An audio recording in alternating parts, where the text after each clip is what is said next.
All right, and we're live. Hello, everyone. We are back. So if you may or may not have noticed, Syl and I kind of skipped a month, so we're happy to be back. And we have here Alana, who is fiddling with her computer right now. I am Brittany, the Cosmic Lunar Soul, and as always, I have with me Syl from A Life Full of Simplicity. Hi, Syl. Hi. And then today we also have our guest, Alana, from say your full YouTube name for me. I always feel like I 3 Degrees of Love Divination. Okay, I always forget the love. I don't know how I do, but I do.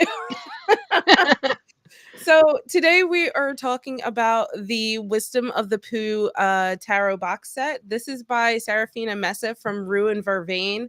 If you followed me and Syl on anything, you know that we love Serafina. We have her other decks, the Earth, Moon, and Shadow. So we're very excited to talk to you guys about this. I forgot to mention, Tigger and Pooh are both here. They wanted to just make sure that, their presence are known. So yes, we do have some side guests along with us. So this was created by Serafina and Angel Mesa and then illustrated by Kat L. Amsel. This started off as a Kickstarter, and I have the links in the description if you want to check it out. How much does the box set? I know the tarot deck retail for $82. So the box set retails for $170 USD. Okay, $170. All right, and you get the gift box, the 2 decks, the full size, and the mini, plus the cloth and the bag in it. Yes. The cloth was really pretty. Anyways, let's the cloth and the bag, actually, both of them are gorgeous. Like, I was like, yes. Yeah. So here is the box set. It's huge. I love it though. Like, look at that. And it looks like a little book. Sorry. I know. Yes. Well, sort of looks like a book, but I love it. It kind of looks like a book, yeah. Yeah. So Totally. let's see if I can even manage this to hold up the entire thing. Okay, so it folds out, right? Folds out and then has this inside part here. Yeah, that's the entire map of Acre Woods. Yes. So it shows, so it shows like all their locations for each and every character, like where their house would be, and like different things where they play, have picnics, and things like that. It's really cute. It's really cute. Kat did a great job with it. The quality is so nice. I actually was really impressed by the box, to be honest with you. So when I opened it, I was like, wow. Like, it feels nice too. It's like soft. I'm pretty sure the box is a linen. It feels like linen, but it feels like a soft linen, which is really nice. Linen. It's got like a rose petally sort of finish to the linen a little bit. Yeah. I feel a weird texture to place. It's like a combo of a few things, but I really like the combination of it. But it's like something I can't stop touching. Like when I was like doing my video, I was like, "Oh my god, it's so soft!" I was like constantly trying to like touch it. Well, it's, like, my so inner nice. children went nuts. Like when the box came, and then I finally opened the big thing, and I looked at, I was like, "Okay, wait, what?" Because I thought I was just getting the deck. I was like. And it was so huge. Like, I literally, like, I think I said this in my video. I had to take a moment. My piggies and we had to take a moment. And we actually hugged the entire thing and just sat there and just like, it was a good feeling. And well, so I guess a question for you guys, because I tend to get like limited edition FOMO. So I tend to get box sets a lot. Have you gotten box sets before? No, I haven't. This is mainly box set? Mainly because I can't afford I can't They're afford so, them. Like, yes, this shipping is to like Canada is two. insane. I think retail value in Canadian dollars is like almost $250. Yeah. So it's quite expensive. So no, I typically don't get box sets. I would probably just get like regular deck. I actually had planned. I was hoping to back it before Serafina reached out, but I was going to back just the regular deck Just because the deck, yeah. that's what I was gonna only be able to afford to begin with. Because So the shipping is the most reasonable.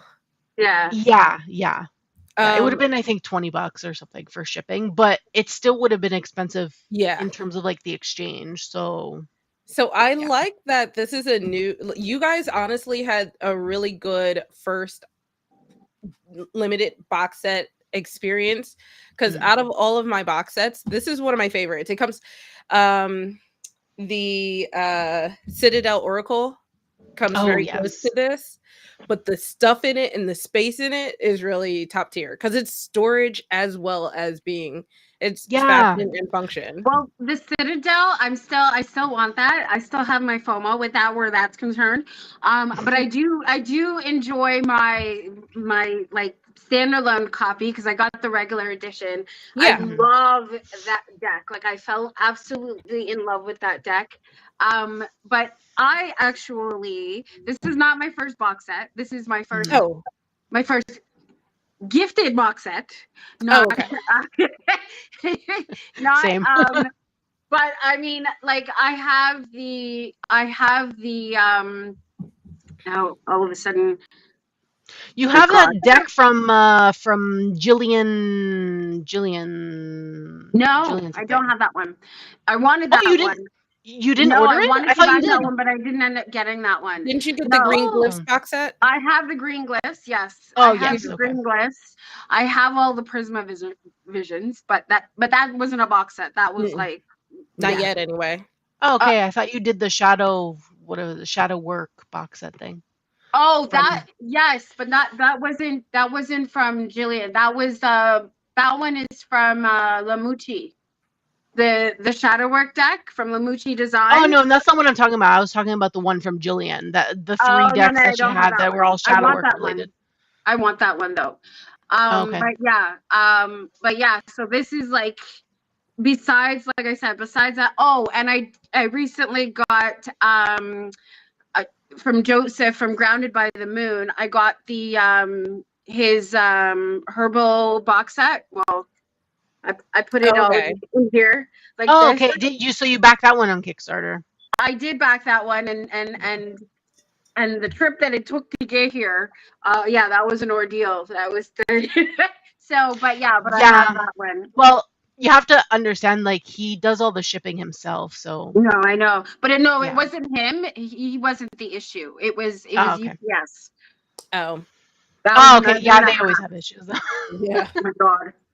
So, but Joseph was really, really nice because even I contacted him to tell him all about what was going on, and Joseph is amazing. He was so nice. He let me vent because he knew, like, I wasn't blaming him at all, right? Like, but I was just like, I was so mad at EPS. I'm like, how dare they? The deck is already over $100, and then you want to charge me for what? For what? Because you brought it across the border, you want to charge me nearly over $100 and something for COD? You gotta be kidding me! No. Yes. So that was a big deal. But Joseph was really nice to let me vent about it. So, and I got the deck, and I'm happy. So good. Yeah, that's good. But yeah. So let's talk about some of the stuff we got with the box set. I know it came with the cool cloth here, came with the book, came with the bag. What was your favorite thing in the box? So the box set actually doesn't come with the Kickstarter extras. So the little notebook, the notebook, the stickers, the coin, those are all from the add-ons, Kickstarter. right? So these are things you actually can't buy.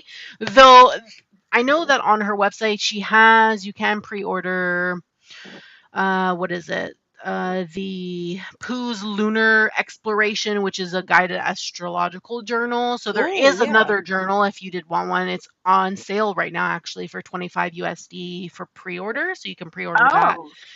But the dotted journal that came with it was a Kickstarter. This little tarot journal was a Kickstarter. What was it? When you unlock stretch goal. I was like thinking of the word. It was a stretch goal. So only people that backed the Kickstarter got this. Okay. But it's really nice. I love the paper. I love dot journals. I use dot journals all the time, so I really like the quality of it, and the little Pooh and piglets. I love the little Pooh and It's piglet. so cute. Yeah. Yes. Now the thing is, for me, I don't use journals like. Well, I do use journals. That's a lie. But I mean, what I meant, like, when it comes like to the journals that are in a included in a box set and things like that, it's too pretty. So I don't use them. I save them.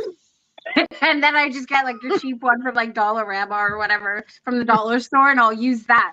But like, and nowadays, what they have at the dollar store, I can probably find a Winnie the Pooh themed journal if I wanted to. Oh yeah, for sure, so, probably. Yeah, I would totally do that if that was like, you know. But my favorite thing from this box set, well, besides the deck, and everything else, not getting that. yeah. The bag and the cloth. I was actually shocked because of how soft the material is. Yes. I was like, oh my gosh. And now, because of the type of person I am, and everybody knows I love my bags, right? So I'm like, okay, but there's 2 decks. There's only 1 bag. So I need another bag. Except, well, you can get the bag separately. Yeah. Oh, I know that. Also on the website. $18 USD. I'm just saying, in the piggies are like check mark. Don't forget, gotta get the bag too. And now you mentioned the extra journal, so that's another thing. Thanks. But one of the things I like to do, if you have a tarot cloth and a travel deck, is to just wrap the travel deck in the cloth and then put like a rubber band around it or something. I do that a lot instead of bags. It just depends, because it's already in a box, so I'm not worried about the cards getting loose or anything like that. True. Yeah. So that's kind of, if you don't, if you haven't gotten a bag yet, but you want to travel, put one in a bag and travel with the other one, you can do that. But if you're a nerd like me, you worry about the box too. So you want it to be protected. I will say I was really surprised at the fabric of the bag, because the Earth, Moon, and Shadow was more like a burlap canvas kind of feel. Which I do also like. I was just expecting that again, because that's what I got last time. And I was like, oh my God, this is so Actually, soft. I was expecting that too. I thought that's what they were going to be doing, because I also have that bag. She sent it to me afterwards as a gift. And I also like the quality of that bag as well. So I was actually pleasantly surprised when I took it out. Yeah. And all I could do was I was just like, touching kind of like so freaking soft. Yeah. So freaking soft. I wonder if they'll do the same type of bag for the Wisdom of Pooh and Tigger too.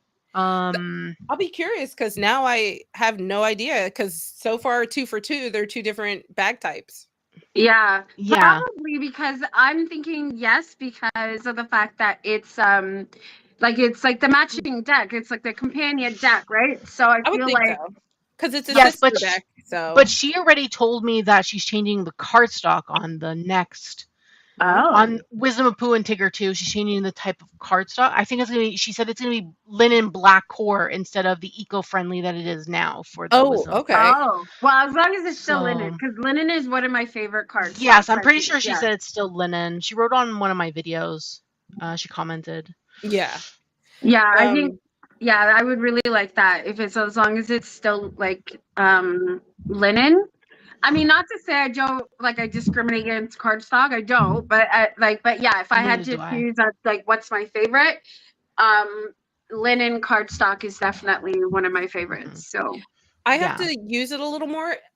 On an initial feel, it did feel really nice, but because this is actually my first linen deck, I have to see how in practice I like it. But I will say the initial feel, so far so good. I have different types of linen decks in my collection, and when I touched this deck for the first time, I was like, oh, this is different because Mhm.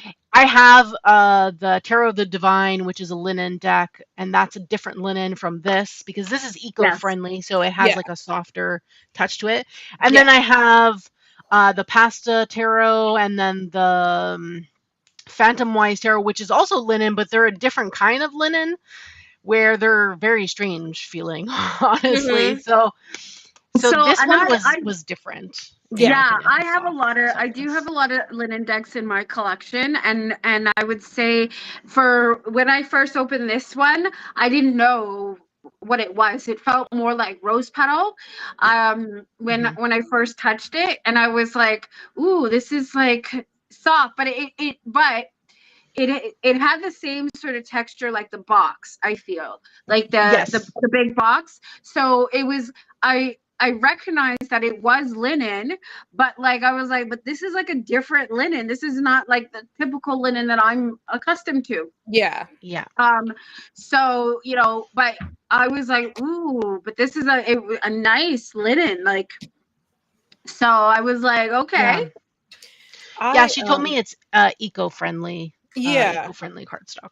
I remember reading that. It was like the recycle sort of friendly kind of cardstock. It's Yes. it's really nice. I will say too, so I love the mini tin of this. Me too.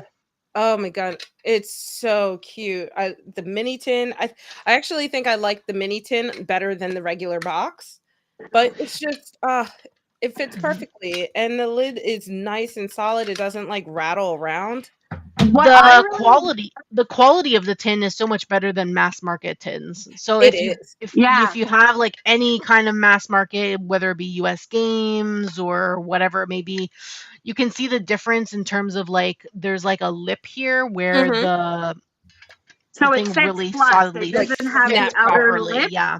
Yeah, and that's one of the things that was like the first thing I noticed about this tin deck was the fact that it sat flush. And Yeah. unlike like US games and stuff like that, I was like, Mhm. oh, Yeah. that's Which I pretty have cool. That's different. I really like that. And which I just have because here. it gives Yeah. that neat flush finish, if you will. Yeah. So of the deck. Yeah. So Yeah. I really like that. And the edging and everything, like it's just mwah. I will Yeah, say so. Oh, go ahead, Sil. I was just gonna say that there's two actual types of edging. So the Kickstarter, if you did the Kickstarter, the edging is the antique kind of gold Yeah. matte. It's matte, right? The matte kind of gold gilding that's on there.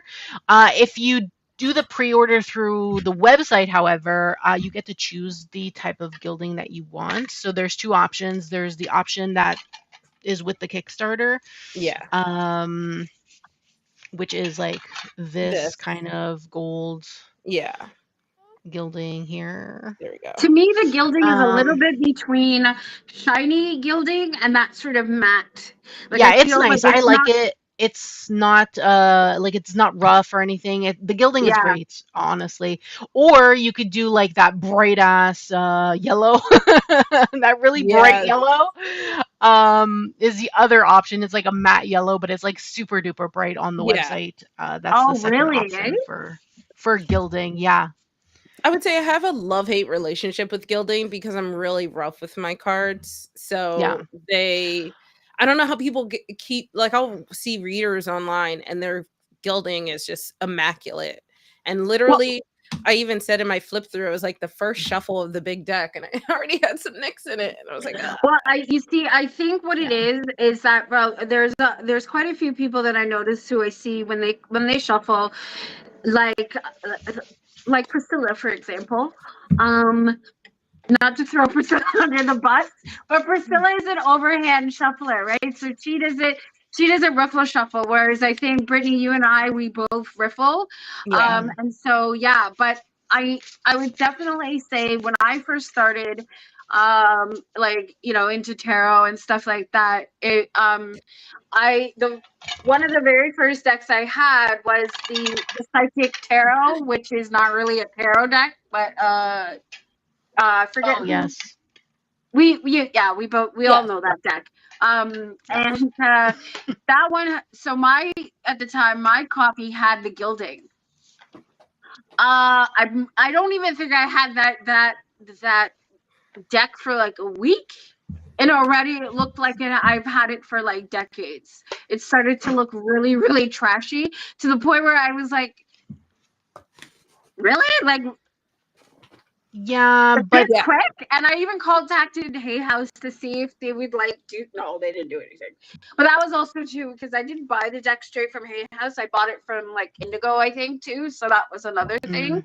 But yeah. But I think since then, my gilding holds up pretty well, considering that I riffle shuffle a lot of the time. So I think I've somehow figured it out how to be able to do it without damaging the cards as much. So I've just given up. And I also find that the gilding sometimes on a lot of these decks now, even when they wear away, it has its own. It gives its own sort of aesthetic, if you will. Yeah. To when the gilding wears in a little bit, right? Yeah. So yeah. It's nothing that I hold against the deck or the creators or anything. I just know how I am with the cards. And, when I do my reviews, I just like to explain, I don't take it personally. I don't feel like it's a quality issue. I think it's a me issue. Yeah, of course, right? Like, we all have our ways and how we handle our cards and stuff like that. That makes it just the experience all that much more unique, right? For each of us. So yeah.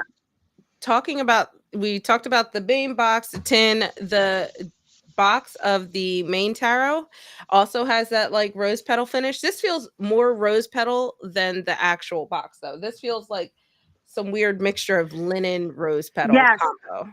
I would agree. Yeah. I would say so. My only pet peeve with this box is it doesn't open all the way. It stops here. Where I was just about to say the same thing. Yeah. I cracked that was mine, the one so thing I mentioned in my walkthrough. I was like, I felt like this box, they didn't do it justice because I felt like normally I'm not one of those people who complain about the box kind of thing, right? Like in that regard. But in this case, I felt like it took away from the map on this box, and I felt like it should have opened all the way the same way as like the other here? box did. Yeah. Exactly. Yeah. I have so that was the one downfall that I feel like they kind of, I have a box that does that, but I can't find I it. don't even know if I can really say that. Like it's a loss because like the whole thing is still epic, right? So like, but that would be the one thing that if anything, if I had to give a criticism, it would be that the box should have opened all the way like the big one. So. Yeah, so it would be flush and flat. Exactly. Yeah. Yeah. I wonder if they'll do or do make any changes for. Two.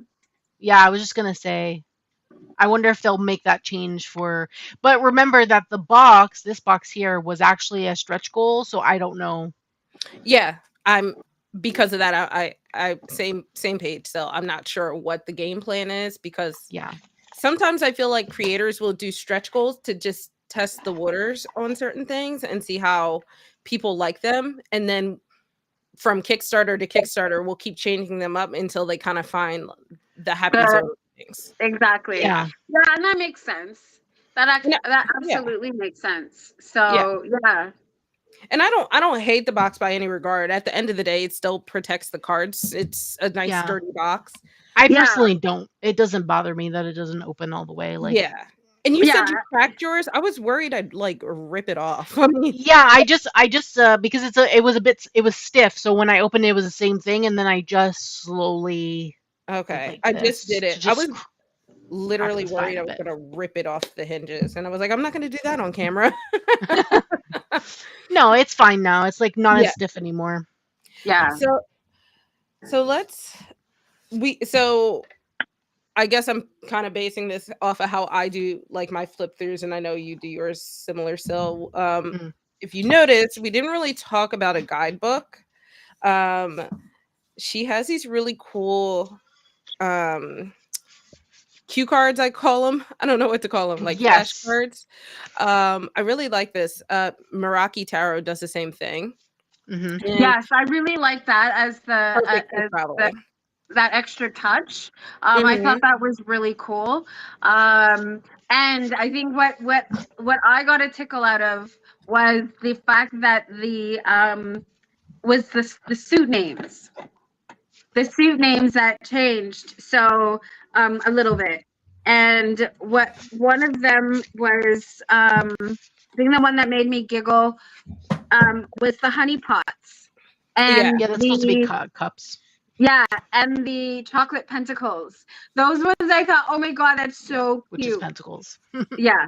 Well, yeah. So, but I was like, it's so adorable. So yeah, so that was another thing that I was like, oh, that is really cute. So yeah. Yeah. Especially the honey pots. The honey pots one was like, the really one that really tickled me. Yeah, I generally don't like suit changes, but it's obvious and still makes sense. So I was okay with it. I thought it was a cute little change to match the theme of the deck. I was actually worried about that. I was wondering because, like, I know you don't like. You know how I am. Yes, I do know how you are. I am very particular. They also did change one of the cards' names, which is the lovers to precious friends. How did you feel about that?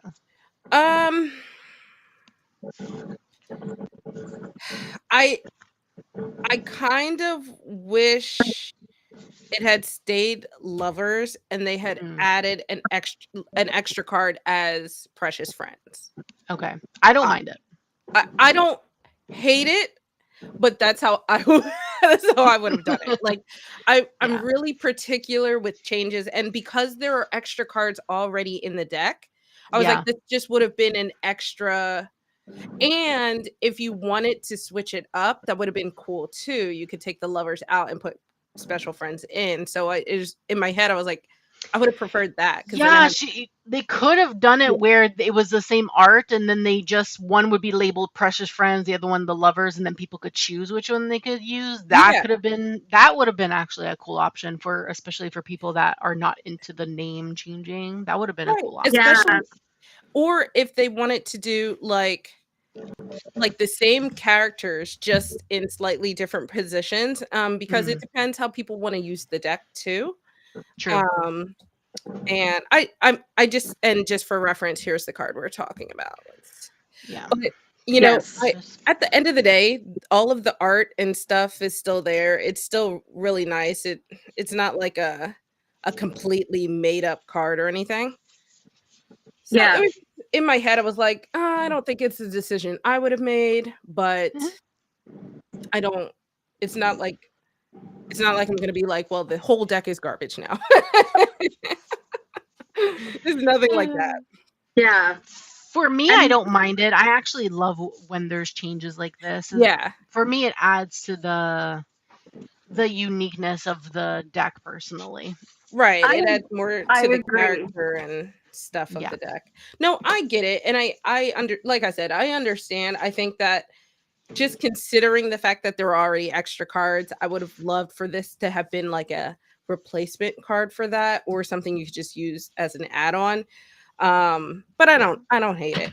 It gave me pause when I first looked at it, and I was like, but the one thing for me that I figure, and maybe that's like, I guess that's just to my overall personality and mindset, is that I guess I try to keep things, when it comes to how I receive things, to be very adaptable.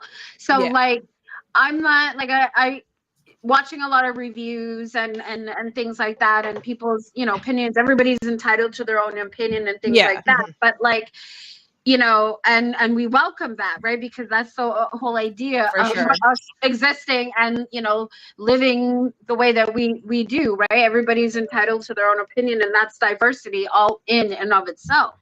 But yeah, so when it comes to, so I'm not a type of person that when it comes to like the changes, I I welcome them and I try to understand them from Yeah. what, like from the creator's sort of perspective, as opposed to getting, like all caught up in, well, that Yeah. card and it should have been the same exactly, like it's just like, well then, if you're that cut, to me it's like, if you're that caught up on the card, then why are you buying the deck then?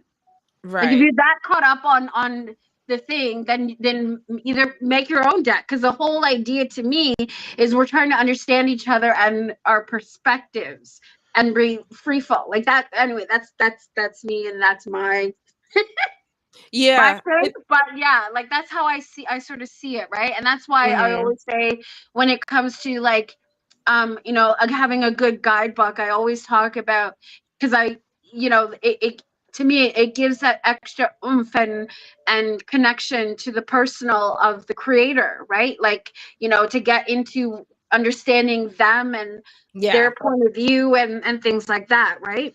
Mhm. And So yeah, and like I just want to make it clear, I don't hate I don't hate the change. I'm just very picky about tarot, and there are certain changes that if I don't think it makes Yeah. sense, the change, I can't get into a space where I can enjoy it. But I also usually am not going to buy it. But I am pretty honest in my reviews about stuff like that. well, Yeah. yeah, and But absolutely, right? Like we're all different, and like I said, that's the beauty of it, right? So, yeah, that's why we're doing this collab video, right? Because we all want to Yeah. share our opinion. That's the whole Yeah. point.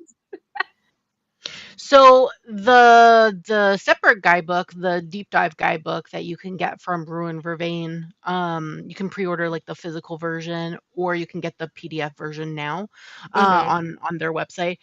Actually dives into why the reason for the change. It's like a small paragraph here. I thought I would just read the small paragraph for that, for people to have a better understanding, since if you get just the deck and don't get the larger guidebook, you're only getting the keywords, right? You're not really getting that depth in view of why they made that change.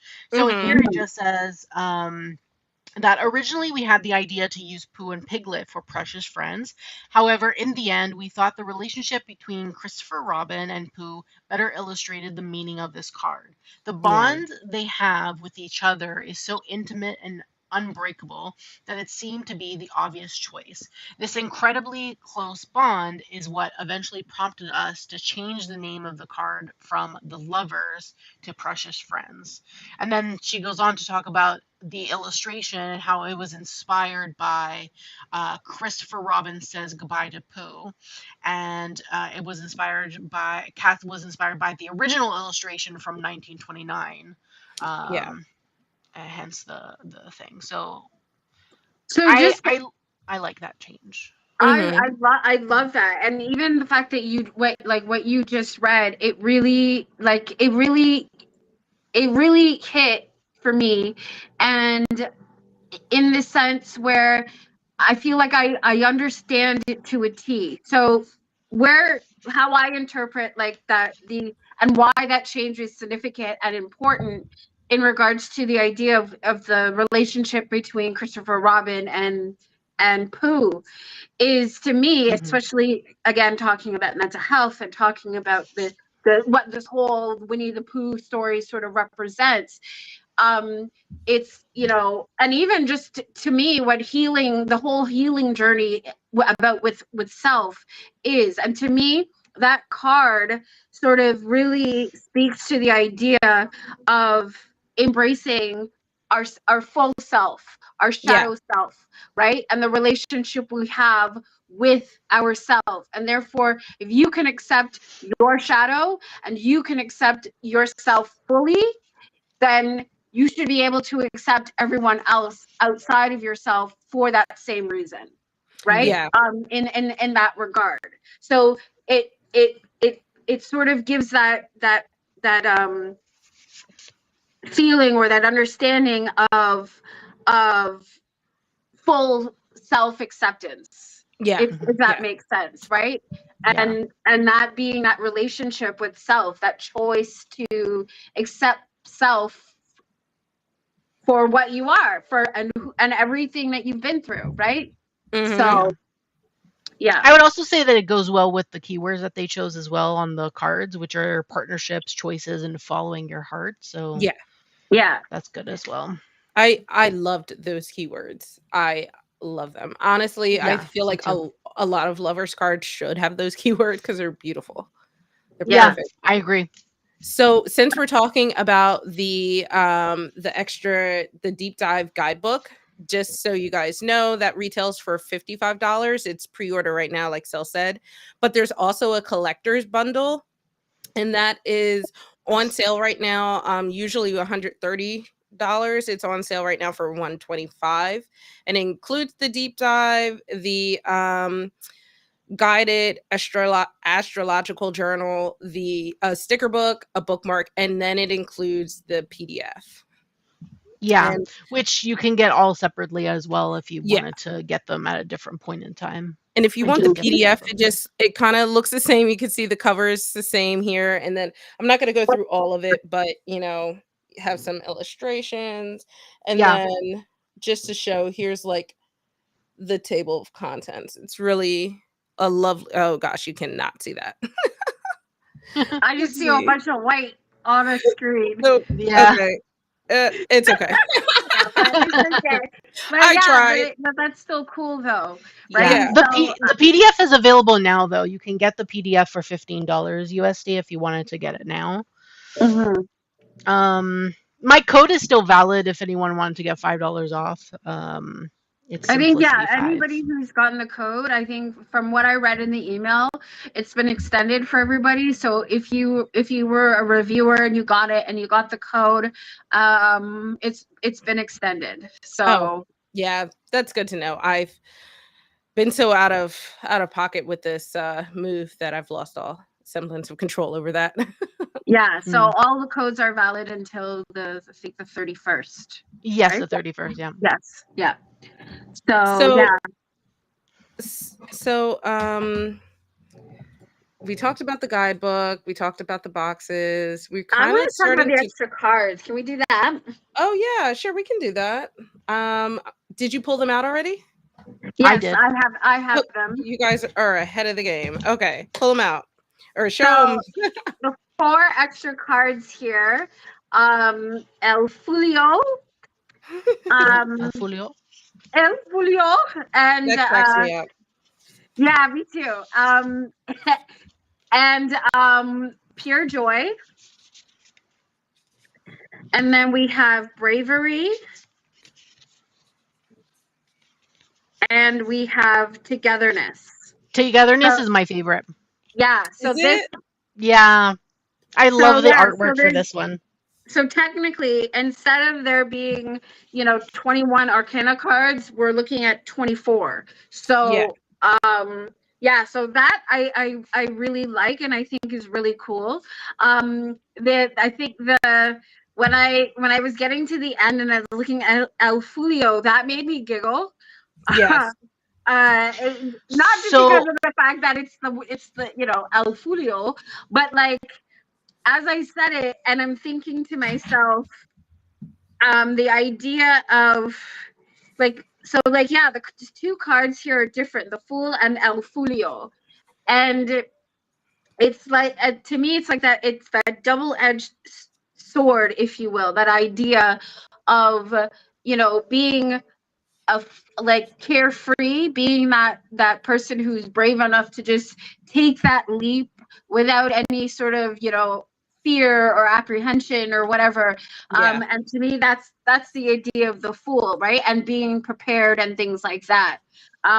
Because in the Fool card, we have Pooh. Yeah, he's looking up and he's got the whatever, I guess, butterfly on his nose, but he's got his stick with his pack, right? And that's on the Fool card. Whereas the El Fulio, and I'm gonna say it like that all the time because it just makes me laugh. We have the same. It's the same, but he's got what looks like a fanny pack. And instead of having like an actual he's got like a weird, like what looks like a fishing hat on, I guess. Yeah. And something. And so to me, that gives the impression of being a fool, like a dummy, like a going out there and just without like disregard, no preparation, you're right, like and sort of being that type of person that just just doesn't has no regard for anything, no not wanting to take responsibility, being a dumb fool. Yeah. Except this card actually is linked to Mexican culture, American Mexican culture, and is actually a tribute to their father. So Serafina and Angel actually attributed this card to their father because it's associated actually with gang culture. And they actually talk about it in the bigger guidebook because all the extra cards are in the bigger guidebook that you can get through Rue and Vervain. And they actually have a fun fact here about it. And it says the term fulio is a popular term used in American Mexican culture, especially in the gang culture that saturates the streets of Los Angeles. Growing up in Pomona, California, a small suburb located on the outskirts of LA, the gang culture was ever present and permeated nearly all facets of everyday life. It affected our fashion, language, and vehicles. We love our lowriders, is what it says in brackets. Even our education was not immune as they implemented drive-by shootings, drills, right alongside earthquakes and fire drills. Whether we like it or not, gang culture was part of our history and has colored our experience.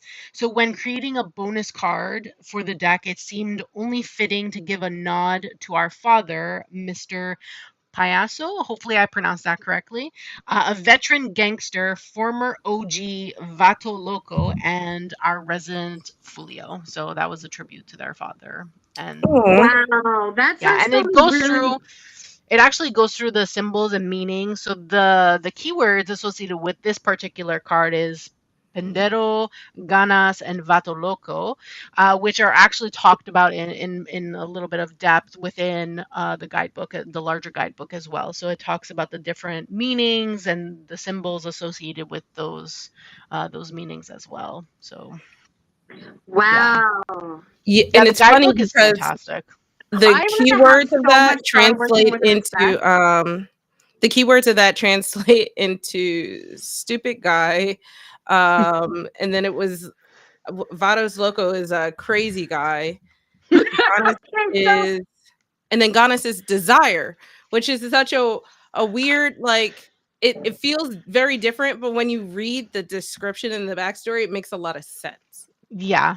It's like you're Yeah. being stupid and you're being crazy basically because you're just not putting any thought into the things that you're taking these steps to go towards the things you desire, but are they the right things? So I kind of like Yeah, that. but in I other feel like words, pretty much what I was saying is on point then. yeah, but I feel like the fool is like that though, because technically you are taking steps without really thinking, right? You're about to go off a cliff and you're not Yeah. really thinking about where you're going. A lot of the time, the fool is pretty much distracted and looking upwards into I don't know where instead of looking forward and down to know that they're going. And if you look at the actual fool, like Pooh is like paying attention to a butterfly on his nose, and Piglet is behind him like trying to stop him, and he's about to step off the cliff, right? So Yeah. Yeah. I feel like that those kind of keywords are indicative of the fool, I guess. Yeah, Yeah. but I guess like I said, I think it really speaks to that there being that fine line to being carefree, like being someone who is happy go lucky, is sort of has that level of innocence and sort of goes through life with like that kind of sort of free non-attachment sort of thing, but also being smart about it, Yeah. whereas right, um as opposed to just doing things without any care for consequence or anything like that, right? So Mhm. versus like the overthinker versus the non-thinker, period. The two different ends of the spectrum of the same one ideal, right? Yeah. Yeah. I will say it was such a unique thing to have. Like, it's not unusual at all to have different versions of the same card. No, it's not. But I like the take on it being culturally different, but being based off of, Yes. their Yes. experiences. That Yes. made it Same. very unique. Yeah. And Yeah. that's also, I feel, what makes this deck even more special for me Mhm. is because it, like I said, it has that personalized touch to it. And I really appreciate that, right? Like, Yeah. so hearing, so thank you for Priscilla for like reading that about the Ophelia card, because that just makes me fall in love with it even more. And I can't wait to get the big guidebook to like dive deep within it, right? Yeah. So Yeah. I think that's really, really cool. I So think I'm gonna treat myself to the big guidebook as well. It'd be a nice display piece, first of all, and two, I think yeah, well, they have two versions of the physical book. They have like the collector's edition, which is like the hardbound, or they have the soft cover, which is I debated whether cheaper. I wanted both. And I guess, and two, that was the thing when I reached out to Serafina and I asked her about the dimensions and whether or not the book would fit into the big box. Mhm. I was like, okay, well, it depends. So is the hardcover gonna be able to fit? If not, okay, well then maybe the soft cover. But then apparently the dimensions for either don't fit. So I was like, okay, well in that case then soft cover, sorry, you're out. I'm just gonna go with the hardcover instead, because yeah, I want the special big book. So yeah. yeah. I'm glad you said that. So when I gave the prices earlier, it was for the soft cover, and I should have clarified. Yeah. So the soft cover is 55. The hardcover, which is called the if you're looking on the website, collector's edition, that one is 70. So sorry, I should have clarified that earlier. Yeah, but you actually have to click on the book, not the bundle edition. So if you click on the book, you actually get to select from a drop-down menu. So when you select from the drop-down, then it'll give you the price, just so everyone knows, so they're not confused when they're on the website. You actually have to click the item to select which one you want. So yeah. So is there anything in like, because I'm I'm a nerd this way, and everything to me, it's like I read into everything now these days, and everything is a sign, if you will, and with synchronicity and all of that. So like, as I had mentioned, I have Tigger here, and Tigger is from my childhood, and I know a lot of people can relate to the story of Winnie the Pooh and that being a significant staple of their childhood. But like, I'm wondering if there's anybody who who is, or even with you guys, but even just whoever's watching, is there anything that you guys have already that maybe you've had as part of your childhood that you would like, you feel it just sort of goes with the whole box set? Like for me, like I said, it was Tigger, and of course the other thing was my mom had dragged this out shortly after I got the box set, and it's just this, it's like a wall hanger thing, and it's a soft sort of, right, and it was like from when I was a baby.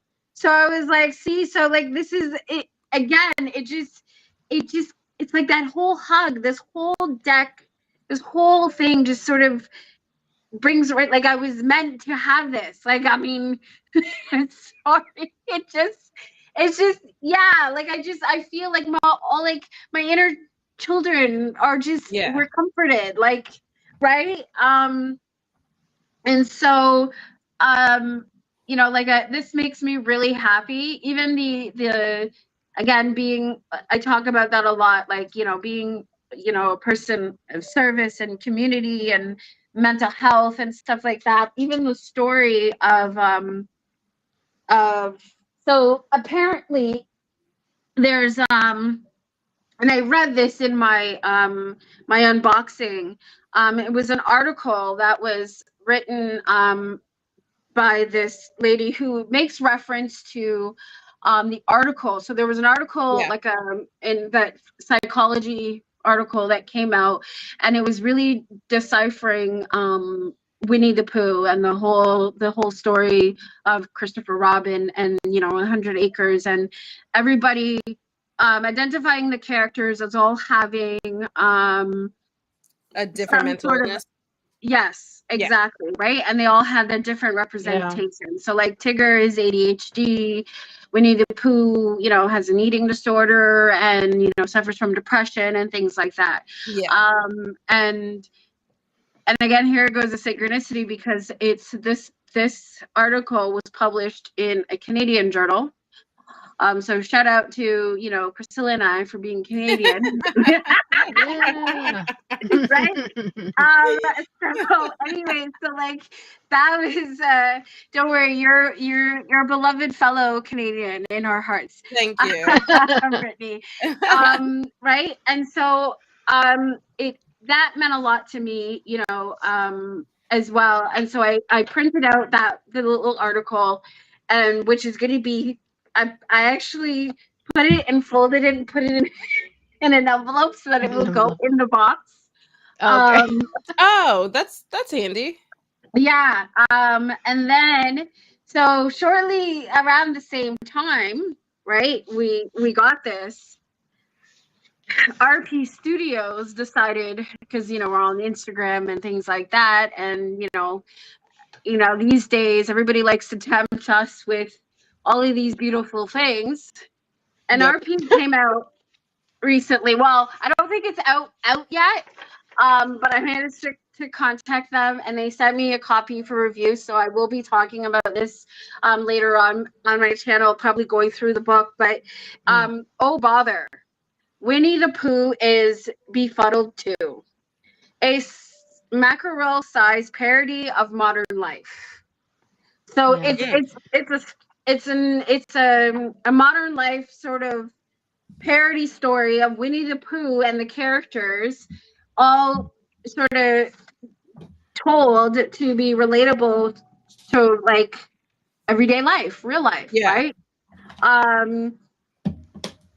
So talking about things like gloomy days and therapy and taking a bath and doing yoga, and like I'm just going through and sort of really reading the table of contents and talking about guided meditation and stuff like that. So like I thought this is really cool, and I was like, like the timing couldn't be any cooler. So I was just like, I need this book. Give it to me, please.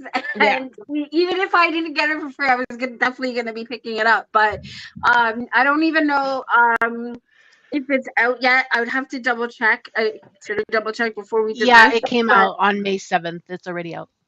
Okay, perfect. So thank you for that. So. You're welcome. Are you going to get it still? I know you've read Winnie the Pooh in the past. Like, that's your relationship with Winnie the Pooh. Yeah. I think I might ask them to see if they'll send it to me. Okay. And see. Yeah, I think so. I think this seems interesting. Yeah. I feel like this is just like, it's a beautiful companion book. And the color scheme, look at the cover of this book. It's cute. Yeah. Okay. Can you not tell me that it does not match? Like the author of that also has a parody of Frog and Toad. Really? Yeah, it's called Frog and Toad Are Doing Their Best, a parody in brackets. I freaking love Frog and Toad, though. I also grew up with them. It's perfect. And I know of it. I don't think I've ever read it. The cover of this book, almost, it's not linen or anything, don't get me wrong, but it has this smooth sort of thing that I feel like almost feels like the box set itself. So that's another thing where I'm like this was meant to be, like, yes. Right? And they're not even the same people. So like, there's something in the air, I think. People So are let's catching let's on to like see. the relatable stories and how it relates to us Yeah. and right. So at least So that's what I Lexi feel. wants to know from us how the deck is reading for us. How have your readings gone with the deck so far, guys? For me, really well. I actually really like it. I find that it's well, I find most decks for me are pretty direct when I read with them for Yeah. myself. I feel like this deck is definitely softer Yes. in terms of reading, but I like that because I feel like it would be a good inner child deck. And hi, Serafina. Yes, Hi, we Serafina. You caught us live. Hi. And But just in time to see our actual star. I thought that was kitty, Tigger. kitty. True, I wrong thought cat. Tigger was the star. This here because you. Her cat is always the star. I'm I sorry. know. Both her cats are always the star. But I agree. I think it's a really soft read. I Yeah. definitely I feel like I would use it for like it would be perfect for just daily pulls, just sort of everyday kind of go with the flow Yeah. stuff Yeah. or if there's like issues that are like really something that's really emotionally taxing for me, but I don't want to be Yes. read to filth like other decks might. Yes. Like I Yes. don't have it in me. It has a softer touch, which is Yes. nice for like hard things like that. Yes. So Yes. either end Mhm. of that spectrum just depends what I'm looking for in that reading. Yeah. So Yeah. I'm But looking forward to using it more. I mentioned earlier I moved, me so too. I literally got a chance to record the video, do a full pulls. I was like on the cusp of trying out pairings and then had to pack it away. And it's been packed for like Yeah. almost exactly Aw. a month. And I agree, Alexi. Sometimes you do need an easy reader. Definitely. Definitely. Yeah, because it's just like sometimes you know things are going on and you understand the situation you're in. Yeah. You just need to hear like it's it's like the like when you're venting to someone and you're like, I just need support. I don't need, you know, I don't need you to fix the problem. Yeah, exactly. I also wanted to just add to like what Alana was saying earlier about like how Winnie the Pooh came into like our lives or whatever, and I Yeah. I, I screenshotted because I wanted to show. I don't have them out, unfortunately. They're packed away in storage in my closet, and they're very hard to get to. So I wasn't able to show them on camera when I did my unboxing and flip through of both decks side by Mhm. side. But I did put a bunch of pictures. But these are the books that I own. I own like I Whoa, think that's they're a the lot. the entire box set. They're from the either late 80s, early 90s. My mom bought them for me when I was a child. Aw. And Aw. they showcase the original artwork from the original artist from the late 1920s. Yeah. Um, but they're more like a colorful set. Each color has a thing, and they have different like stories to it or Mhm. whatever. And I really enjoyed reading this as a kid. And I Yeah. put these pictures in my video to show because I was talking about it also in my video to show like what exactly brought me to like Winnie the Pooh when I was like a kid and why like these decks like are very nostalgic for me Yeah. personally because I grew up with Winnie the Pooh. Obviously, I've seen Winnie the Pooh, Disney and stuff like that, but I grew up with the original. So Yeah. I know a lot of people are like, "Oh yeah, Winnie the Pooh," but like I grew up with like the original art and the original books and stories Mhm. and things like that. And that's why there was another thing, that's why I really appreciate the deeper guidebook because a lot of the cards they actually feature inspiration on the original artwork from the original artist and how Kat made changes to that or Mhm. took inspiration from that original artwork and I really like the depth that the guidebook goes into to showcase that for specific art pieces and how they came about and what the Yeah. inspiration was. That's one of the things why I really love the togetherness card. I don't Mhm. know if I can show it on. Togetherness. Yeah, so the togetherness card, I really love the guidebook because it actually shows the original artwork. Yeah. There we go. So, right here we go. So this is the artwork that was on the card, and this is the original artwork that is showcased in the guidebook. So you can see here. Yeah, I do remember reading about that. Yeah. So this is like the original, and then the changes made, obviously. They added like this little buoy kind of thing. buoy thing to Life like try to preserver, there we save go. Eeyore from going down the river. But it's honestly, it's so cute though. I love it, and they show the original. This one was originally illustrated in 1957 though. So Yeah. Wow. yeah. So I love the depth that was put into the guidebook. I feel like they did a fantastic job. It's definitely, in my opinion, it's definitely worth the money if you really want the separate guidebook. Yes. I highly recommend it because the depth, even if you just get the PDF, the depth that it goes into is like absolutely fantastic. You can really see that they put a lot of work into it. Yeah, I agree. So. And so I come from the perspective of like completely blank slate. Obviously, I know what Winnie the Pooh is. Obviously, I had friends that loved Winnie the Pooh. I know the characters, Obviously, but I never actually watched. Two of them right now, so yes, but I never actually watched or read Winnie the Pooh. It was I don't know, somehow eluded me. So I don't have any nostalgia towards Winnie the Pooh. But despite that, I've really come to appreciate the decisions made in the artwork. I feel like it makes it much more meaningful and easier to connect with for that reason.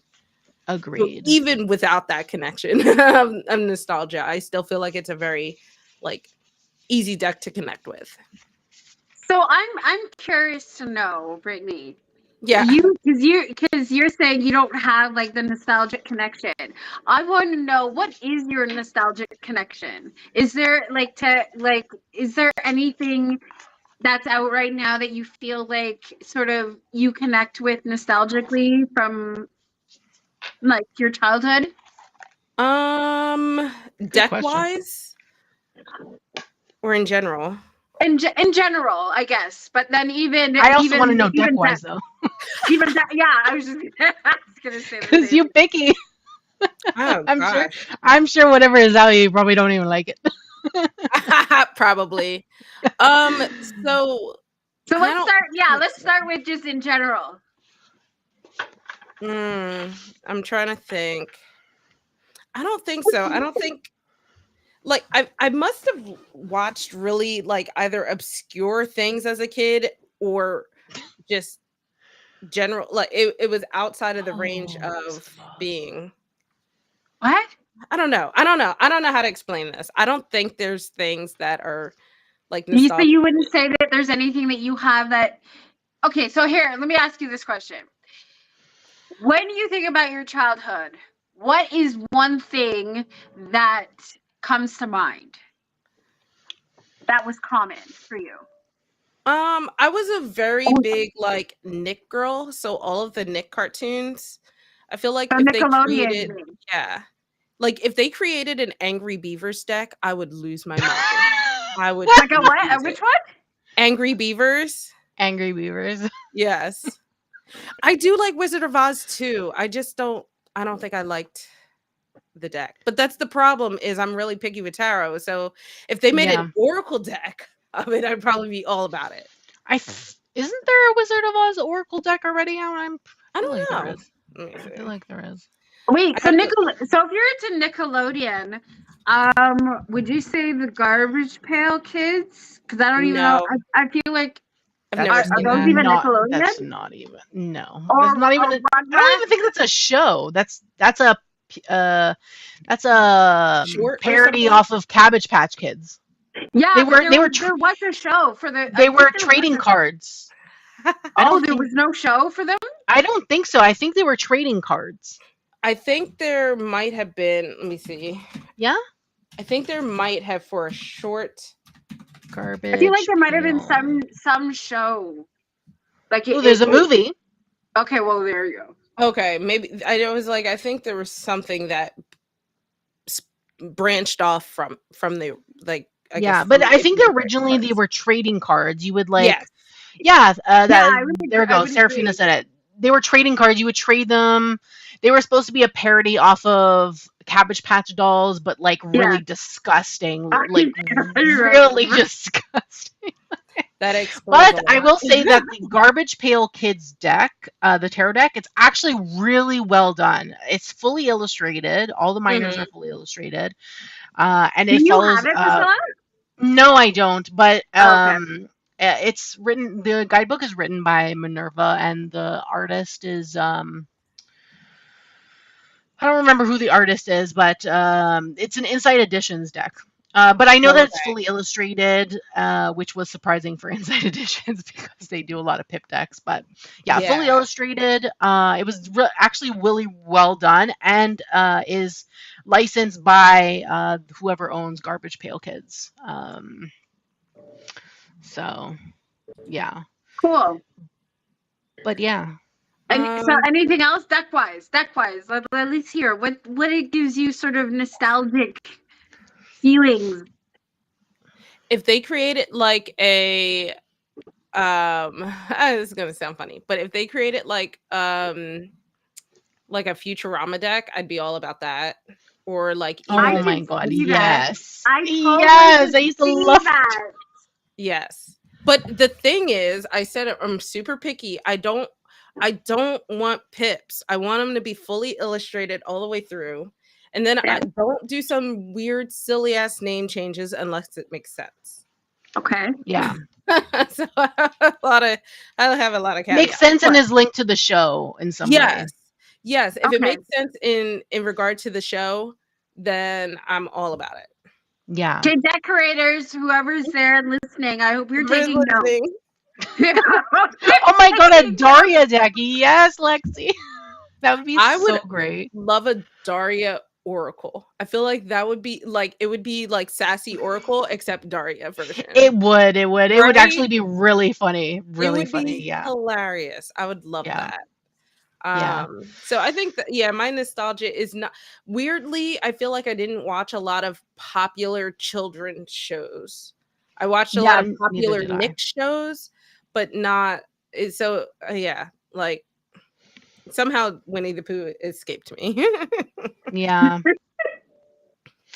I really want the Little Wizards Tarot, which is an indie deck that is supposed to be Harry Potter related. Push Kitty does that. Yeah, She Push has. Kitty. I love Yeah. her. I have her. The Little Buddha Tarot. Mhm. And the Little Buddha Oracle.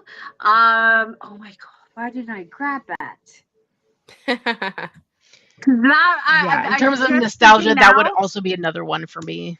Along with Beauty and the Beast, that would be another thing. For me Yeah. Honestly, if we're talking Disney decks, I I would want love a Little a Mermaid. Disney animals deck. Like all of the Disney animals. I want a Little Mermaid deck. Little Mermaid. Oh, and I'm sorry. Okay, so what I think is close to being my Little Mermaid deck is currently the team for 78 Tarot. They're coming out with their special edition. I think is it the 10-year anniversary that they've been doing these collab decks. And we believe this. Well, is it for that one or is it a different one? I'm trying to remember. But I think the theme is like an underwater, and it looks very much like a Little Mermaid. And I remember thinking to myself, yay, Little Mermaid is coming, even though it's not really Little Mermaid because it's just really 78 Tarot. But I was like, close enough. So it's like I'll deal with that one for sure. Yeah. So yeah. I don't like collab decks, so I don't like the 78 Tarot Me neither. decks. They're great if you really want to research like art styles and like look at the different artists and individually be like, oh, this is a beautiful piece of art, but to use it as a tarot deck, no, I can't. It's too different, and I'm looking at it and I'm just like, what's going on? It just makes my brain I agree. go crazy. Well, I guess it Like, depends. I think because I know I understand what you're saying, and I think The art styles are just too different. Yeah. You can but tell I that think it's it depends. different people doing the art, so it But I think bothers me. maybe because I am that artsy kind of person and I'm very eclectic that way, that like I can appreciate something like that, especially if it's done like in collaboration, because there are some decks that okay, so like what was that one? Oh my god. It was a big Kickstarter. The deck was huge and it was The Aliman Thank Tarot. you, Yes. thank you. Yeah, the Alley Not Man. a fan. That one is a deck Yeah, that Aliman, yeah. was a little too far out there for me, I think, in regards Yeah. to the collab aspect. But like things like the 78 Tarot, Mm. or decks like that. Mary Poppins. What? What? Do that the following year. Do that the following year. Oh my god, I love Mary Poppins. Did someone suggest a Mary Poppins deck? No, they were deciding between the two, and Alice won. Serafina was deciding which to do, Alice in Wonderland for 2025 or a dark Tim Burton-esque Mary Poppins, and Alice won. Okay, Yeah. But the Alice deck looks nice though. Serafina looks really good. Kat is doing an amazing job. I'm Serafina, looking forward to that. It might be the first Alice in, I was gonna say it might be the first Alice in Wonder deck that I actually get. Alice in Wonderland is such a niche thing. I'm really particular about it. Yeah. So, but also fun fact, I've never seen Mary Poppins either. So, oh my lord! Especially one that's dark and Tim Burton-esque. I would be about that. That sounds really me too, cool. Actually. That concept sounds really cool, and I'm very intrigued by that because I love Mary Poppins. That's another staple of my childhood. Mary Poppins. Me too, because of Dick Van Dyke. Yeah. But you see, okay, so I think that we need to get together sometime, and we need to sit Brittany down, and she needs to watch all the staples of her child. Well, haven't you watched Mary Poppins, the Disney version of Mary Poppins with Dick Van Dyke and? I've seen clips of it. Or even my heart. A remake with what's her face? You're older than me. How do you not watch this? I told you something happened where all of these classics eluded me. I did see Wizard of Oz though. Oh, thank God! At least that, and that's older than all of us here. So I watched that. It was our family Christmas tradition or Thanksgiving tradition to watch Wizard of Oz. I love Mary Poppins. I love Chitty Chitty Bang Bang. If anyone has watched that, Sound of Music.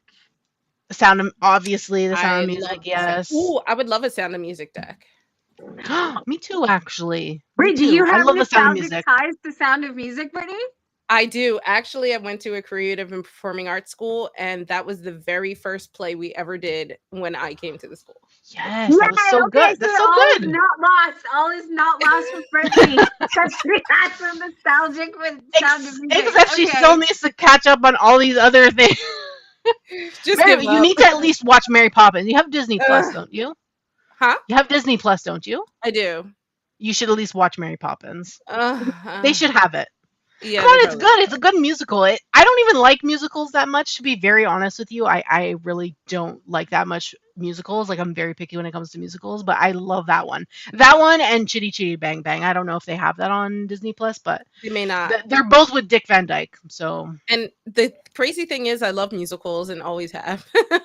Yeah, so you might like them. They're obviously really older movies, but yeah, I love them a lot.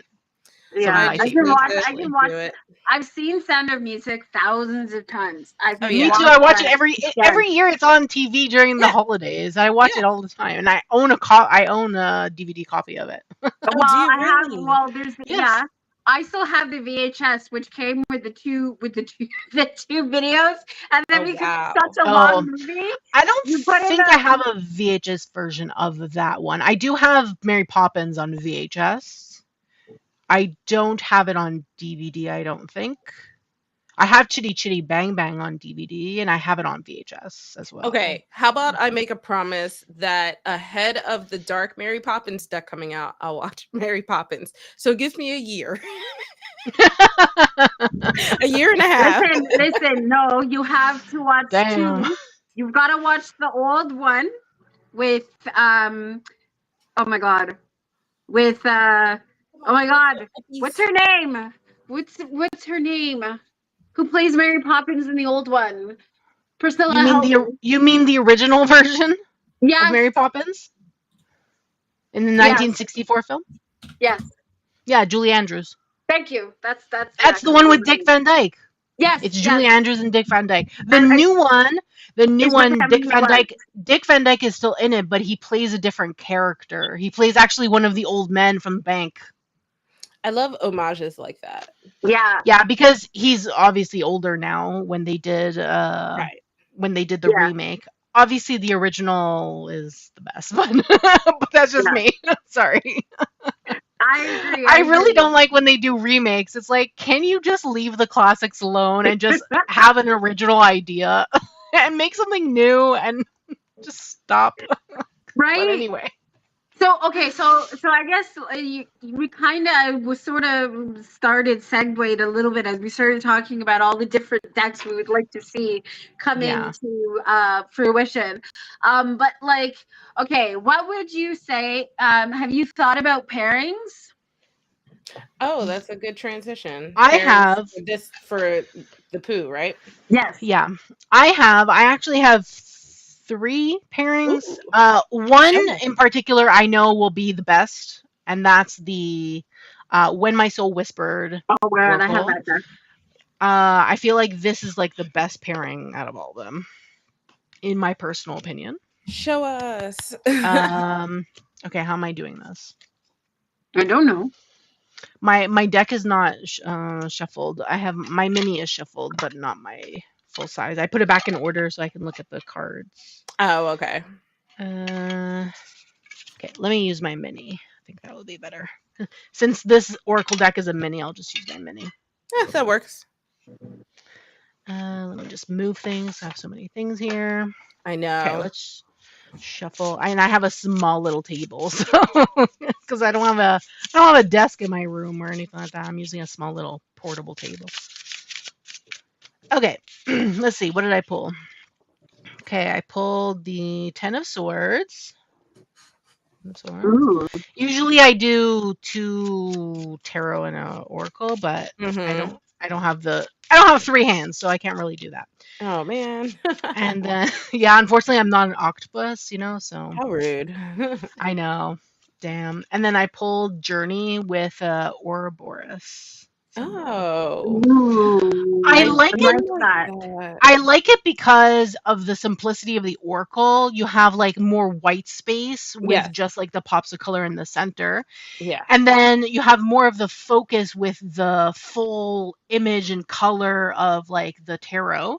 So if I had like another tarot card and then this in the center, it would like be so it's not too nice. busy. Yeah, it's not busy at all. So you have like a nice flow from like a lot of artwork, minimal artwork, a lot of artwork again. So I really like that about this particular deck. And then I really like that. Emotion that pairing with is really nice. I love that. Okay. That pairing is really, really nice. Yeah, so this particular Oracle deck is from US Games. And I have that. I love it. And I know you, Brittany, can buy directly from them. So so if they have a sale or something, definitely check it out. I love that. I pulled Decision with the Hermit, which is my favorite tarot card. I love the Hermit so much. I will say that was my favorite artwork that I got. Me too. I loved it. Which I have framed. It's always in my videos. You'll see them in every unboxing, even if it's not Pooh related. It's always there in the background because I absolutely love it. And then I have the Fool up here framed as well. This is where I keep my Pooh decks, actually. I keep it next to this frame. Oh, okay. And then I have the Magician as well, but on the same place where I have the Hermit, but you can't see the Magician. It's not usually in my videos, but so I'm just remembering something as you were talking about the frames and the artwork. So when I was doing my unboxing, I thought I pulled out and thought that they were a notepad, like it was a notepad. Yeah. And I didn't even open the plastic, only to realize that later on, because of Priscilla, that they were actually art prints. I feel like such a dummy. But to mention that the art prints that you and I, Brittany, got, the prototypes are actually not the same as the finished Kickstarter version. So the ones that people get in their Kickstarter are actually smaller. I have them here. They're smaller compared to the ones that we got, and they're obviously a different cardstock and things like that. This is an actual cardstock, where this felt more like paper, like a eco-friendly paper, which actually I like. So you can see the difference between the size. This takes up the whole frame, and this is smaller, which I personally don't mind. I did really like the prototypes that Serafina sent us. So thank you again, Serafina, if you're still in the chat. Thank you again for sending these. I really love them. And I'm sorry that I thought they were notepad. That's okay. It's pretty funny, actually. And I love them. I got, obviously each person gets 3 different pieces. And this one, in this set, I got the 8 of Swords. I got the Fool again. Mm-hmm. And I got Judgment. Okay. Yeah, Judgment. So these are cute. You can frame them, put them on your wall, or if you do like art walls and things like that, they're really. So I'm gonna open them now because I thought they were a notepad. Really cute. I'm gonna keep them in their bag, but yes. So yeah, I really love this particular Oracle deck with Wisdom of Pooh. I actually have been recommending it every time someone is asking for like a pairing idea. This is the one that I recommend. I love it. I love that choice. The most. The Fool. Wait, I don't know which one. Which one's this one? That's Judgment. Okay. And the 1, 2, 3, 4, 5, 6, 7, 8, 8, the 8 of Swords. Okay, so we have the same ones. Yeah. I also have that. Aww. Then my other pairing, that I thought of was an affirmation deck. Okay. Where's the book here? Put this away. And it's the Sacred Creators Oracle by Chris Ann. This is published by Hay House. This is probably one of my favorites. I love Chris Ann. I have all her decks. She's definitely one of my favorite creators. But I felt like this also would be a great pairing together as an if you wanted to bring in an affirmation. I feel like this deck and the When My Soul Whispered would be a nice deck family if you wanted to pull in like an affirmation and you have your Oracle as your focus or your theme or whatever, and then you pull in like an affirmation to end things. I think that would be like a nice little roundabout way to end like a reading. I think that's beautiful. I love that. Actually, it's funny as you mentioned Chris Ann, because I was thinking. I do love that. Her the animal, the what's it called? The Tarot of Curious Creatures. That one has a double Fool. So there's the 2. Yeah. You just glitched, but I flipped the mirroring because it was backwards. The words were backwards. So but that one, that version, that deck that she has, the Tarot of the Curious Creatures. I have that as well. That one with the 2 Fools.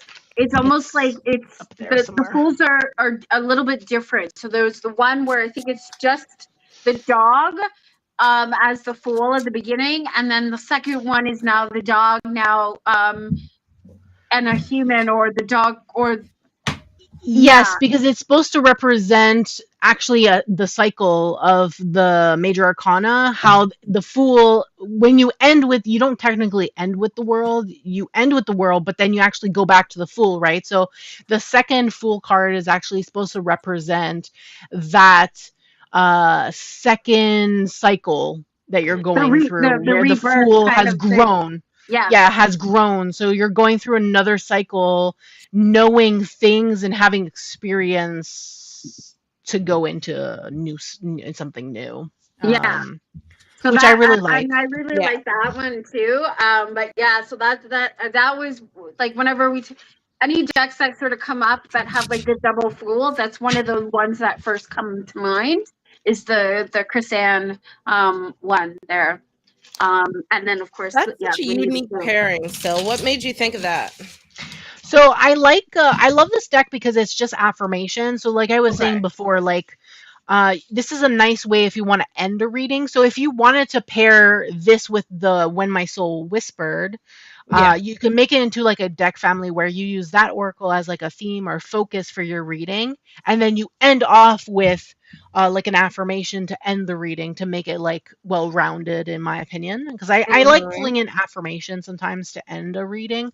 I feel like it gives a nice ending to a reading. And I felt like since this is watercolor and this is also supposed to be watercolor, like I feel like they go well together in that regard. And they're also very simplistic as well. You have the words, you have like sometimes a small little symbol or drawing, but they're not overpowering in my opinion. In that regard. And I feel like they also pair nicely in terms of colors, like color palette. So yeah. And then the third and last deck that I thought of, but I haven't actually looked to see if it actually pairs well. So I don't actually know if it pairs well, but it was something I thought of when I was going through my decks this morning, is the Green Witches Oracle deck. This is by Erin Murphy Hiscock and illustrated by Sarah Richard. This is published by Adams Media. I just shuffled this actually, and I didn't even mean to because I haven't even filmed anything for it, but whatever, it doesn't matter. Which one's that one? It's the Green Witches Oracle deck. This is the one though by Adams Media, not the one by Rockpool, because there's two different Green Witches. I have them both. I have the other one as well. Though I don't think the other one would, in my opinion, pair nicely because of the color difference in the background. But okay, let's see here. So I pulled, what did I pull? Spring, and then the four of Chocolate Pentacles. I don't hate it. And then, oh, I didn't shuffle this properly. Summer with the Three of Chocolate Pentacles. Okay, let's move this. Then we have Rain with, I don't know, Two of Chocolate Pentacles. I guess I didn't really shuffle the tarot deck well either. Okay, let's just do that. Okay. And then we have Mint and the Five of Wands. I think my favorite so far has been the first one. Like, I don't hate it, but yeah, the first one is the perfect pairing in my opinion. Yeah, I agree. Unless Rue and Vervain, Seraphine, unless they decide to do an oracle to go with this, then that would be the perfect pairing. But right? In the meantime, for now, not to put more on their plate because they're already doing like I don't even know how many projects, but this would be an interesting pair too. I don't know.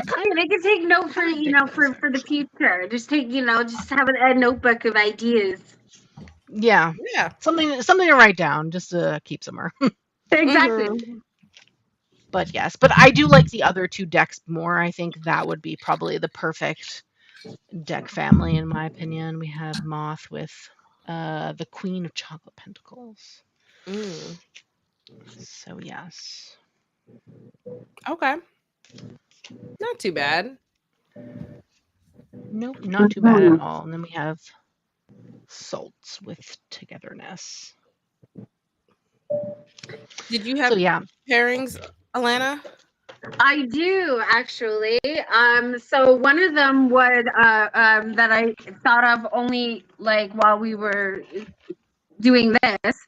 Yeah. And I think I thought about it before, but I forgot all about it. And then, but that's the one by Push Kitty, which is the Little Buddha Tarot, and the Little Buddha Oracle, because I feel like Interesting. it's got that sort of watercolory kind of thing. I wish I thought about it, so I guess I can actually, so I would have had it to show you. Well, you're But going to be doing a video, right? You'll show it in yeah, there. exactly. So I can do it then. But some that I already had pulled out. One, and this is a deck that I think I've only used once, but it's super cute. And it, because of the fact that it's Winnie the Pooh and the world and stuff like that kind of thing. I thought of the Bumbleberry Hollows Tarot deck. I don't know if anybody remembers this deck. Oh, okay. Yeah, I've seen it around. Yes. So, and because it's got that sort of soft sort of world, but these ones, they're a little bit. I'll show you here. Okay, so let me pull. Here we've got Fool, and we've got. I hear your cat. You hear her? Yeah. She's something else. I don't know. So I felt like the soft color, watercolor sort of thing. Move kind your of. left just a little bit. Say that again.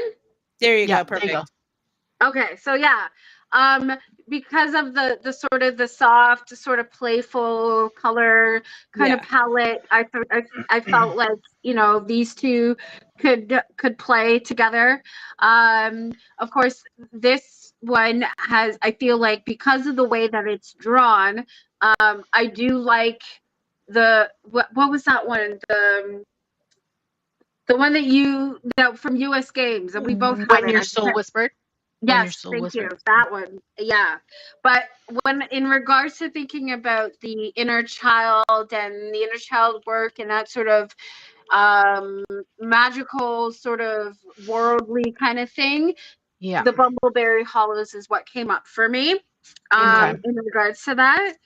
And I just think that the artwork in this is, so here's the Seven of Wands, is really, really cute. It is a little bit more of a pip style deck. Yeah. In that regard. But yeah, I really like that. And then I had and then here's the gilding, which is, kind of got this same matching kind of gilding effect, if you will. Also, the other one that I had is, here it is. So this one, I actually just did the video, which is I posted it in the wee hours yesterday. And this one is the Sacred Reflections Oracle deck. Sacred Reflections Oracle deck. By Charlene Windus. Yeah, I saw you posted that video. I've never heard of that deck before, though. Is it indie? It is. It is. Okay. This is what the box looks like. Nice box, though. Gorgeous. Yeah, it is. It's gorgeous. Kind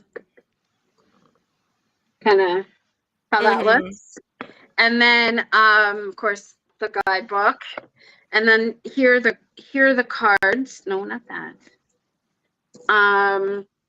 So the cards have, so they've got this sort of gold foiling border, if you will. Interesting. And it's got it's the art is very sort of got that soft watercolory kind of thing. And I feel like the reason why I think I like this is more of like the other one I think that is popping into mind right now too, that would complement this really well as well, is the Spacious Tarot.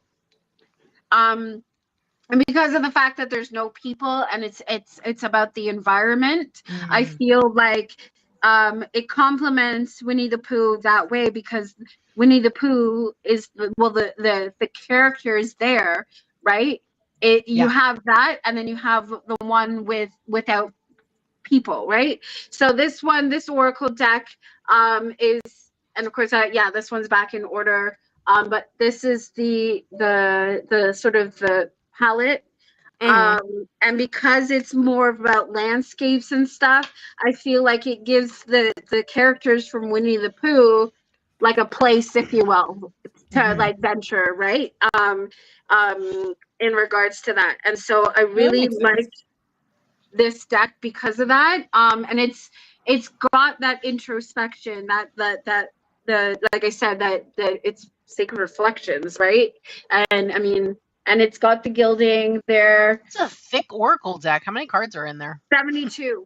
Oh my god. Wow, great. 72. Just like beautiful. Mwah. Yeah. I love when oracle decks are thick. Yeah. I hate when oracle decks are like 30 cards. I'm like, yeah, why? well, I do talk about that, the beef that we have with Rockpool. I love Rockpool, but I they love make them decks so much, but they make a lot of decks at 36 a lot of the time. That's not flying with me. I mean, I do have some of their decks that do have the 36 cards. Yeah, me too. I have a lot of their decks that have don't get me wrong. Yeah. I still love them, but wish there was more. I'm complaining about it. I still have some of these decks, right? But yeah, like this one blew me away. In regards to like when I got it and I was like, how many cards? What? And the oracle size, and it's 72. So this is a chunky deck, okay, to shuffle. And I still riffle and bridge this deck. So wow. God damn. You must have real strong hands. I know. Yeah, this is all wet mighty. Yeah, and the cardstock is just it's beautiful. So yeah, that's what I have. Those are my pairings. So yeah, what did anything that you've thought of, Brittany?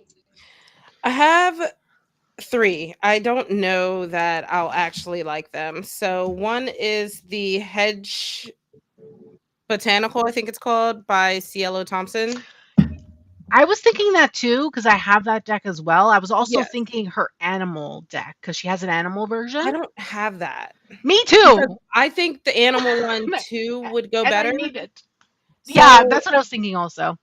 So obviously I'm kind of trying this on the fly because I haven't been able to test this out, but this is what kind of came to mind at first. So we have Death and we have Enjoy. So that's an interesting pairing. Sorry, let's see if I can get the focus to. I kind of like that though. Yeah, like I don't hate that. And then let me just pull some more. Like I feel like that goes well together. It goes really well. Yeah, I like that actually. Connection and Justice. I feel like I didn't show. I bet like the two together. Oh, that's okay. Yeah. Yeah. You did the other one, but yeah. Yeah. Actually, I think I really like these together. This is Clarity and the Knight of Swords. I'm gonna have to bring that one in too because I have it also. Yeah, I thought you did. I wasn't sure. That looks nice. I couldn't remember. Nice I knew you had one of them. I couldn't remember. Yes, that's the one I have. That one doesn't have a lot of cards in it though. No, it doesn't. Oh, that's so nice together. Llewellyn, make oracle decks that are thicker. I know. Even though I think the animal one has more cards in it. Okay. And then actually, the other one I was thinking was this interesting. I got this, I think, in when I was still subscribed to Tamed Wild, maybe. This is called Stress Reduction Essentials. Oh yes, they have some interesting decks. Them. Yeah. So I was thinking. Can I see the box again? Oh sure. So here's like the front or whichever, and then here's the side. Yeah. Okay, I gotta look that up. They sell a bunch of decks on their website. Just go to Tamed Wild. It was Tamed Wild. It was so long ago I couldn't even remember who it was. Let me see. Tamed Wild. Well, doesn't it say on the box? It doesn't say on the box? No. Not even the Maybe? back? Not Oh. even inside? There's no logo, nothing? That's weird. No, it says See. distributed by E-Resonance. Where are their decks? It might be in this little printout Kits thing. and, maybe kits and gift sets, maybe?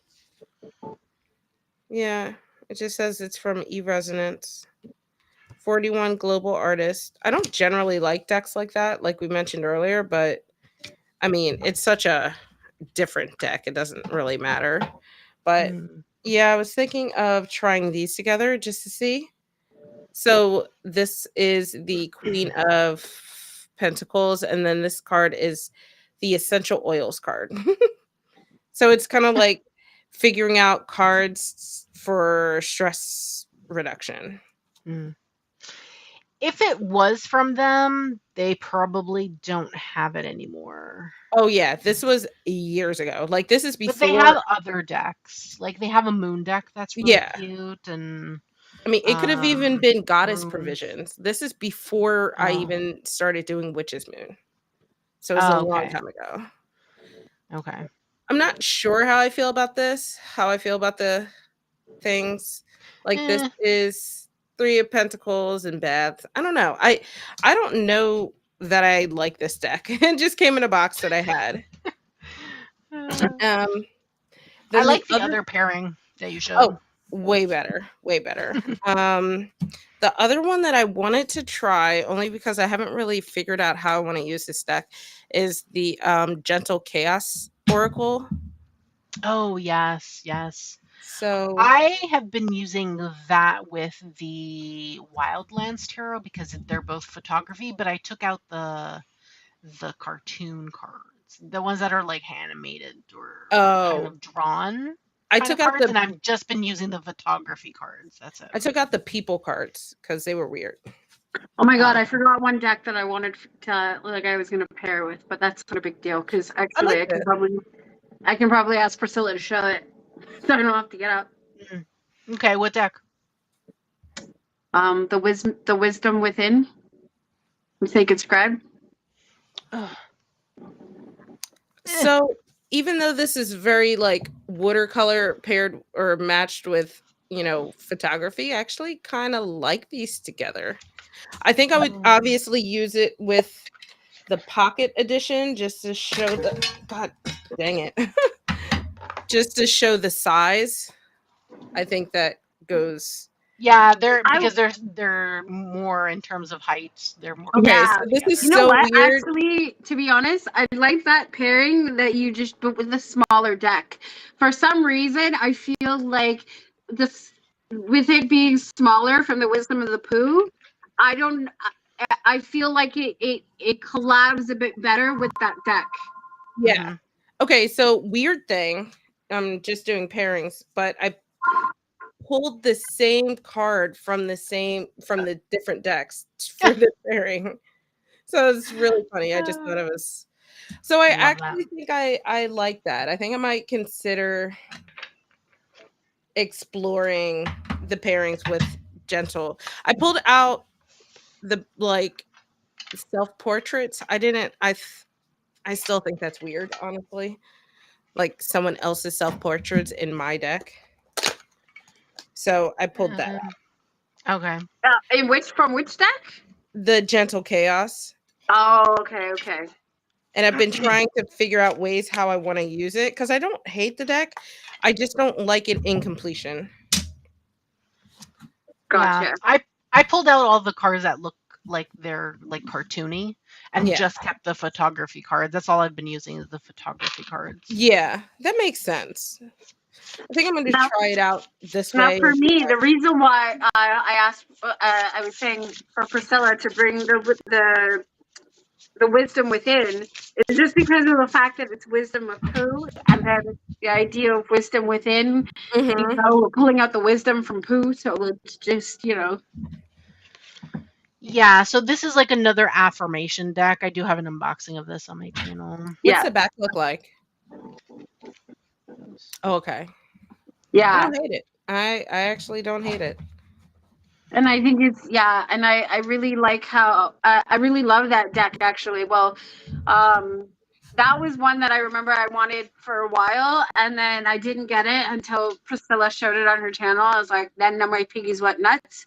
Yeah. And then we were like, I need it. Uh, Well, it's mass Now, market, so now you got me thinking Yeah. about another one.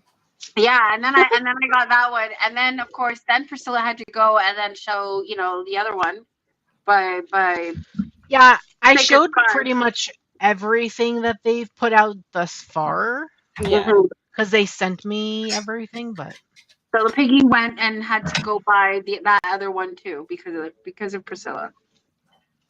Sounds about right. yeah, Yeah. that's okay. Yeah. Sorry, not sorry. I I was know. like, I know. I know. I was like, and she'll do it again. I know, For but sure. she will do it again because she already has. So now I have this dilemma because I want the what's that one? The love one that they sacred the The divine codes. thank you Oracle? that one. But now Yeah. I'm like, but there's a That one but there's pairs a like. amazingly with the Rosebud Tarot. Just so you know. Well, that's originally why I wanted that deck, right? But then now I have the dilemma because, of course, there's the original, and then there's the lavender one or the lavender version, and I'm trying to figure out what the difference between the two are. The previous version is indie only. The new version is mass market. That's the difference. So there will be a price difference with the two of them. Okay, so Yeah. was it So the one you can find on Amazon. So the one I showed on my channel is the one you can find in bookstores, Amazon. You can get it at Chapters Indigo if you want to. You can get it on Amazon, Barnes and Nobles, whatever. Like it's readily available. Where the other version is only available through her website. So Leah's website, Sacred Scribe Publishing, you can only get it from her. So now I gotta figure out which one I'm gonna get. If I'm gonna get the one from Amazon, I'm gonna get the one from her because like now. Well, you can get the new version also from her. I think it's the same price in my opinion. I'm just not sure about shipping. It does ship directly from the manufacturer though, so there shouldn't be any extra charges in my opinion. I think it comes straight from China. So Gotcha. But now I I think still anyway. want to see what they're gonna both look like and how what the difference is because You can probably find an unboxing of the original. I'm sure there's an unboxing on YouTube. Yeah, I gotta go look and then figure it out. So that's my dilemma now: is which one of those versions of that deck do I want? Yeah. I actually wanted to talk about the coin that was part of the Kickstarter. It was one of the stretch yeah, the goals. coin. So if you did the Kickstarter, you would have gotten the coin if you did like I think the regular deck and up, like the tier, like original size, like the full size deck and up. I think was you would get the coin. I actually wanted to know your opinion, Brittany, on it because I know you do things with different divination coins. You have like several different kinds. I actually really like the weight of this. This is my first divination coin. I didn't own anything prior to this one. Yeah. But I really like the weight of it. It feels like really nice and heavy. It feels also very good quality as well. So I wanted to know like what you thought about it because I know that you have other coins and you use coins in your practice and stuff. So I Oh was my curious. gosh. I'm not gonna lie, I don't remember. I think it is still packed away. Oh, it wasn't in your box? Oh, okay. I think so. I actually left the coin out when I To do my use, I'm top down assuming. videos. Yeah. There's stuff that's flat, but then there's stuff that I'm looking at just because Okay. I think it's pretty, and the Yeah. coin was one of them. So Oh, I okay. think it is put away somewhere, and I'm not 100% sure where. There we go. I recall it being a little lighter, I think, than some of the other coins that I have. Oh, okay. It's either Is that a lighter good thing or a bad thing when it comes to coins, though? Because me personally, I don't really know. as an individual coin, I would say indifferent. But if Okay. you're adding coins to, like, say you're creating a set of like coins to do Okay. pulls from or tosses with or flips with or Okay. something, it would be weird to have one that is slightly off. Okay. But aesthetically, I felt like it was fine. Is it a yes no coin? Can you remind me? Yeah, technically you could use it as a yes no coin because one side has like oh bother and it's the 4 of swords, and then the other side has Pooh literally eating honey and all the 4 suits. So in my opinion, sure. And one side it says a day without a friend is like a pot without a single drop of honey, and then on the oh bother side it says it's not much of a tale, but I'm sort of attached to it. Which is something that Eeyore says all the time when he loses his tail. So, yeah. That's funny. That's hilarious. Yeah, I don't remember which card is on the yes side of things. I know there is a card that where he's Pooh is eating honey. I just don't remember which one it was. I just have to look. I have my full size. What, you're talking about the coin? Yeah, because the no side where it says oh bother, that's the 4 of swords. Yeah. The other side, I don't remember which card that is. I think it might be the magician. No, it's not.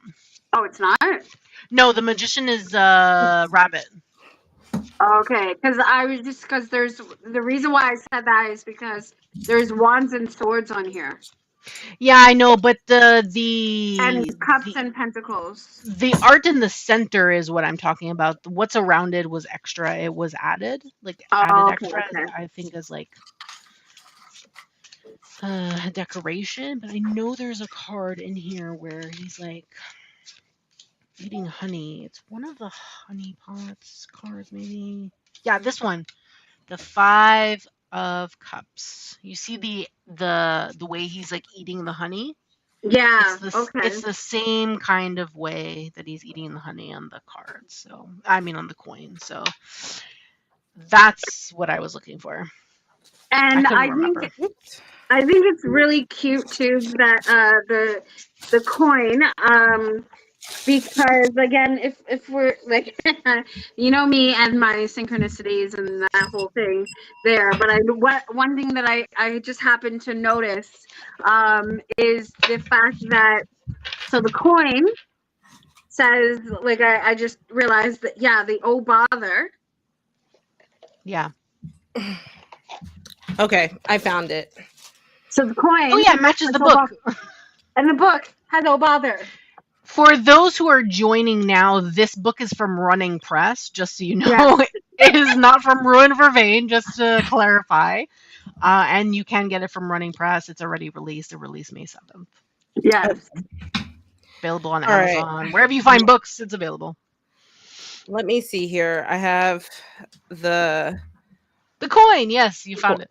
So this is like the kind you can basically get off of Amazon. This is that's like your standard yes no coin. So it's a little smaller, just if you happen to have these, and a little thicker. So you would be able to feel it like if you had it in a bag of other coins, you'd be able to feel it, but weight wise it feels the same. Oh, it feels the same weight wise? Okay. Mm-hmm. I have another coin from a different Kickstarter that I was mixing it up with in my brain, which is smaller and lighter. Oh, okay. But I will say though, I think let me see, comparing this to my other coins. It's actually the same size as my other coins. So I would say that on average it's a pretty normal size coin. Okay. So really good quality, easy to mix and match if you have a very specific style, because this does change just slightly from seller to seller on Amazon. Yeah. Sure. So I'm able to just pull out another coin that just comparison that I happen to have here. Oh, this is totally different. So this one is actually from the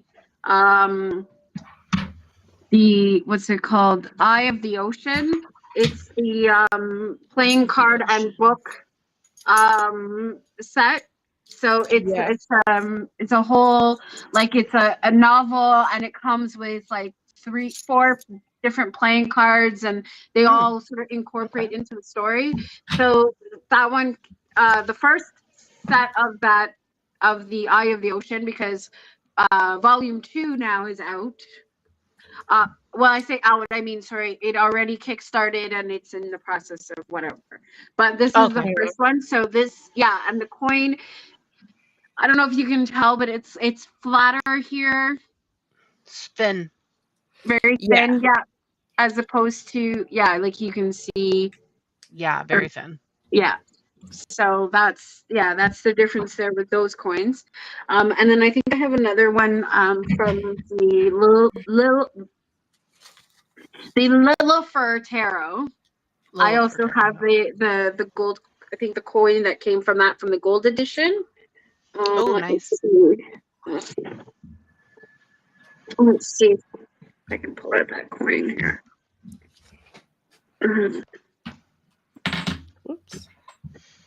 I think it's an interesting coin, though. I couldn't remember for the life of me what it said on it till you described it. Yeah. Which one? The Wisdom of Pooh. Mm-hmm. Yeah, it's a nice coin. I think they chose well. Yeah. Yeah, I'm glad that she went with like the brighter gold, because I know she was thinking of doing like something more antique with like bronzy, with bronzy kind of finishing. But I like the selection. Like this color instead of this color. Yeah, I think so. Or perhaps I think so, but I like the one that she chose instead. Yeah, perhaps it Like, was it closer looks to like really nice. Yeah, maybe.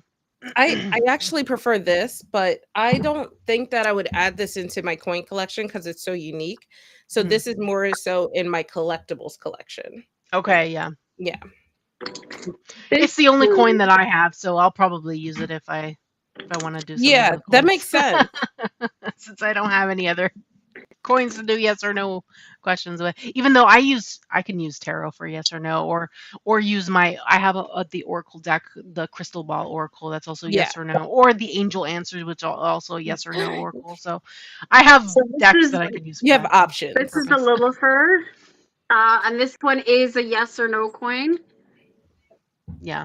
Nice. And then so you can see that even the Wisdom of the Pooh still looks a little bit thicker to me. Yeah, a little bit. Yeah. Just a touch, yeah. Yeah. So, but the weight wise, I'd say they're probably about the same. Nice. Yeah. So it's a nice coin, and it's not just because I think this one actually I got with a Kickstarter, which I was just like, okay, I could have gotten this off of Amazon, but thanks. Yeah. So I like that it's a unique coin, and also I guess it depends on what people's collections are, right? True. Because I don't mind that it's not a yes no coin because I have 3 of them already. I really don't need a 4th one. Yeah, so, technically you could still use it as a yes no coin though. You can. And I think maybe it'll be fun to see how it works with the tarot too. I don't know. I'm not sure. I think I've resigned it. I just decided that it'll be my collectible coin, and it'll just be on display. So when I'm doing my readings on live, I can see it, and it's just something pretty for my setup. Yeah, pretty for yourself. Yeah. Mm-hmm. Which I'm okay with. It it depends on everybody's needs, but true. Coins are really fun, and when they're made very uniquely, I think that makes it even more fun. So as another contrast to, like I explained, this one's super basic. I got this one with the Meraki Tarot as part of the giveaway I won, I believe. Oh, nice. Yeah. So this is a really fancy yes no coin where wow, you could see a lot of the print that is similar to how they do their tarot. Yeah. And sorry, it's really dark. I'm still working on my setup, guys. Don't judge me. But this one is smaller, thinner, and lighter. Okay. But it's also very pretty. So this is both of these, both the Pooh and this were just on my setup for aesthetic reasons.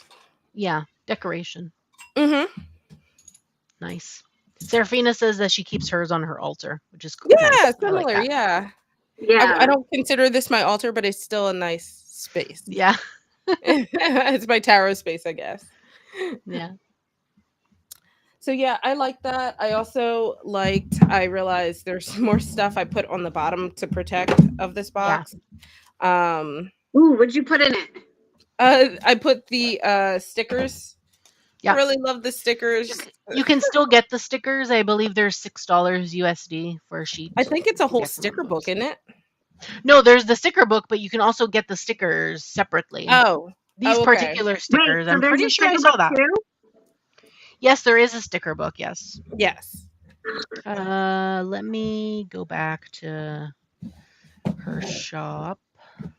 So I really like the sticker book, or the stickers rather. Yeah, sticker sheets. Can't go wrong. Yeah, with so stickers, here we man. go. Wisdom of the Pooh sticker set. This is $6. So you can get the major arcana, I think it is.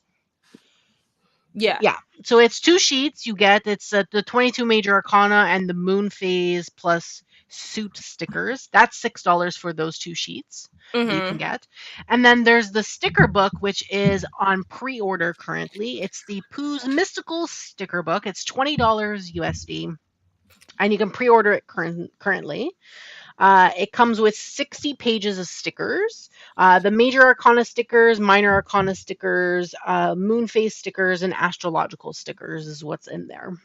Stickers, and more stickers. Lots of stickers. And if you wanted to get the what is it? The collector's bundle, the sticker book is part of that collector's bundle, just to let you know. Okay. In case you wanted to get that. So yes. Thank you. You're welcome. I also wanted to talk about the plush because I was actually surprised. I wasn't expecting him, and he was in Me there, and I neither. was like, "Oh my god!" This is actually on sale still, and is still available. It is a limited edition plush. I did say in my video that I wasn't sure if that meant like once he was gone, and you wouldn't be able to get him anymore. But he is still on sale, $18 USD from $38. So that, in my opinion, is a good deal. He's really soft and really cute. I feel like the plush is really good quality. There's a tag with their brand on it, and it comes from Stuffed Animal Pros, which is really nice. So yeah, he lives and sits on my chair that I'm currently sitting on, but when I'm not sitting on it, I have pillows and stuffed animals, and he lives there. So Yeah. No, I don't have a spot for him I yet, think but mine too, because as small as based on his size, he's probably gonna live inside the box. oh yeah, Mm. no. I want him to see the daylight, so he sits in my chair with my other stuff. I feel like he can easily sit over here behind, like when this box isn't here. But I'm Yeah. I'm Yeah, not just leave him sure. on display. He's cute. I had a lot Oh, of they're fun. working on a Tigger plush. Love it. Say that again? Serafina just said that he is limited, so that means that when this plush is sold out on the website, he will be no longer available, and that they're currently working on a Tigger plush for the upcoming campaign, which, by the way, is next month. So Yay! Wisdom of Pooh and Tigger 2 will be next month on Kickstarter, so definitely sign up to Rue and Vervain's newsletter to be kept in the loop with all of that, so you can know when it goes live or when there's a link to save and bookmark to be notified and stuff like that. So definitely sign up. Also, if you sign up to their newsletter, they have updates on their upcoming work, so the Alice in Wonderland and different things that are going on with their website and stuff like that. So definitely sign up to their newsletter. You can stay informed that way. Also, give Rue and Vervain a follow on Instagram because they post like all kinds of updates on there too. You can see like artwork and stuff for the Wisdom of Pooh and Tigger 2, as well as the Alice in Wonderland deck that's coming next year, which is oh my god, that's so exciting. I just wanted yeah. to say, so Tigger here is really excited because he's going to get another Tigger friend. So I cannot wait for that one. Yeah, that's going to be really, really exciting. So, Yeah. so yeah, I can't wait. This is, Yeah, Serafina, you and your team have, like, you guys truly amaze me. You're outdoing yourself, even like with this, and then Literally. now, like, Alice in Wonderland. Like, I'm like, all the piggies are going wild. It's like, so, like, Mhm. now, like, they want to dig up all their Alice in Wonderland stuff, and Yeah. yeah, that's gonna be another thing. So The best. yeah, I can't wait for that. So yeah. I wanted to talk a little bit about the deep dive into the Wisdom of Pooh guidebook that you can get. Like, I wanted to talk a little bit about the structure, since we all have like a PDF version of it, thanks to Serafina. So Serafina was kind enough Mhm. to send us a PDF version of the guidebook, which you can now get. So you can get the PDF version now on the website. Yes. Obviously, be aware that there may be changes that will be coming to the upcoming version, like edits and things like that. In case there's in case you find any mistakes or anything like that in the PDF version, the physical version will obviously be updated and things like that. The physical version is obviously available for pre-order on the website and everything like that. Mhm. But the structure is really nice. So I actually took the time when Serafina sent it, and I actually went through it. I read actually a lot of the introduction and things like that. Mhm. With it. So the table of contents, we have acknowledgments, we have a dedication, there's a preface, there's a message from the creators, a message from the artists. It talks about the birth of Winnie the Pooh. Mhm. It talks about a brief history of tarot. We have, which is by Jesse, by the way. So Jesse wrote that I section. I saw Um, that. That's so yeah. cool. And then we Crossover. have a section on the Enchantress of Tarot, which talks about Pamela Coleman Smith. And we have a portion that talks about how to use the tarot deck. There's a section on card spreads. Now, the card spreads were created by Dustin from Modern Metaphysique on YouTube. And we have how to use this guide. So there's a section on how to use the guidebook and whatnot. Then it goes into the major arcana, the minor arcana with different suits. And then we have further reading at the end and about the creators. So I really liked it. I thought it was very interesting. I feel like they really went into a lot of depth with the Yeah. birth of Winnie the Pooh and the history behind that. Was really nice to see all of that and talked about Pooh's legacy. There's obviously a section on how Winnie the Pooh got his name and things like that, which is from Winnie, a Canadian bear. So there was some Canadian history in here, which I Oh, love so Canadian much. history. Which I love so much. And Alana, I don't know if you remember. So when I read that part in the guidebook, I was thinking of the commercial that used to be on TV where they had the Canadian history minutes. It's like a short little commercial Yes, just I talking about, remember and that. and they talked about the bear Winnie and I think it was in Alberta or something in the zoo. I just kept thinking of that commercial all the time while I was reading that part. It was like great. There's also like this little timeline in the book. It's really fun. We have obviously the history and things like that. Yeah. The spreads are great. So all the The spreads are spreads like are nice. astrological based, but really interesting. We have like a Mercury retrograde spread that's like Pooh, Wisdom of the Pooh related, and then we have like Chiron spread that's talking about like capturing your heffalumps, and there's like a chart to know what your Chiron is, which is so interesting. I really like the spreads a lot. We have a solar return spread that is like birthday honeypot. So I like how they bring in like Oh my god, astrology, but also link it to Pooh, which is like so fun in my opinion. So I really thought that was like well done. So how to use this guide. So there's different sections for each card. We have the story of the card. We have the symbols. We have the original Rider-Waite-Smith card. We have upright meaning, reverse meaning, extreme meaning, fun facts, a deep dive, and the symbols and their meaning. So there's a lot of depth, and I love the fact that they didn't just do this for the major arcana. I have a thing where you do a guidebook and then you go really in depth with the major All arcana, out and for then the majors. the minors are just like a Half-assed. paragraph, and I'm Yeah. just like, why? Like, you could have kept the same structure. So I really like when guidebooks go into depth and keep the Yeah. same structure throughout the whole thing.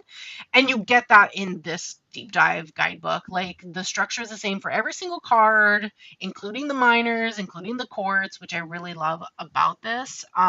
So it's not like half-assed.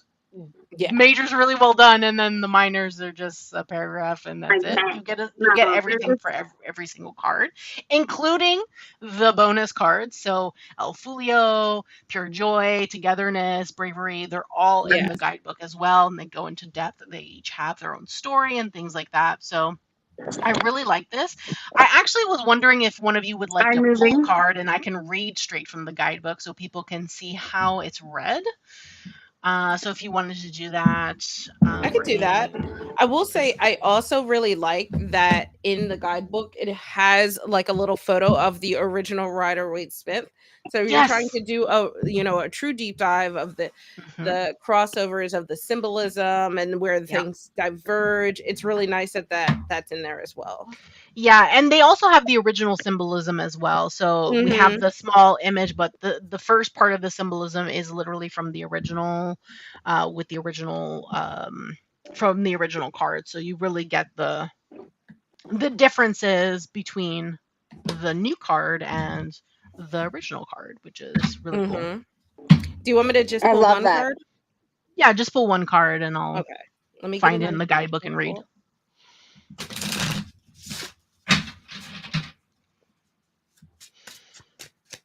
All right. We have the Ace of Chocolate Pentacles. Okay. Ooh. Pentacles. I'm just going to search for it. Here we go. Okay, so it starts off with a big full color picture of the card. I can't wait for this book.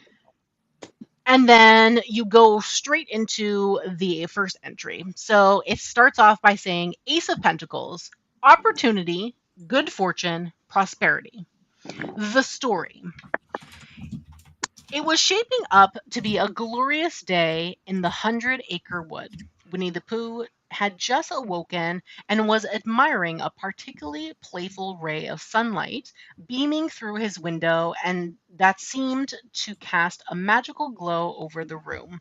As he stretched his fluffy arms and blinked the sleep from his eyes, Pooh let out a big yawn and thought to himself, what a splendid day for an adventure.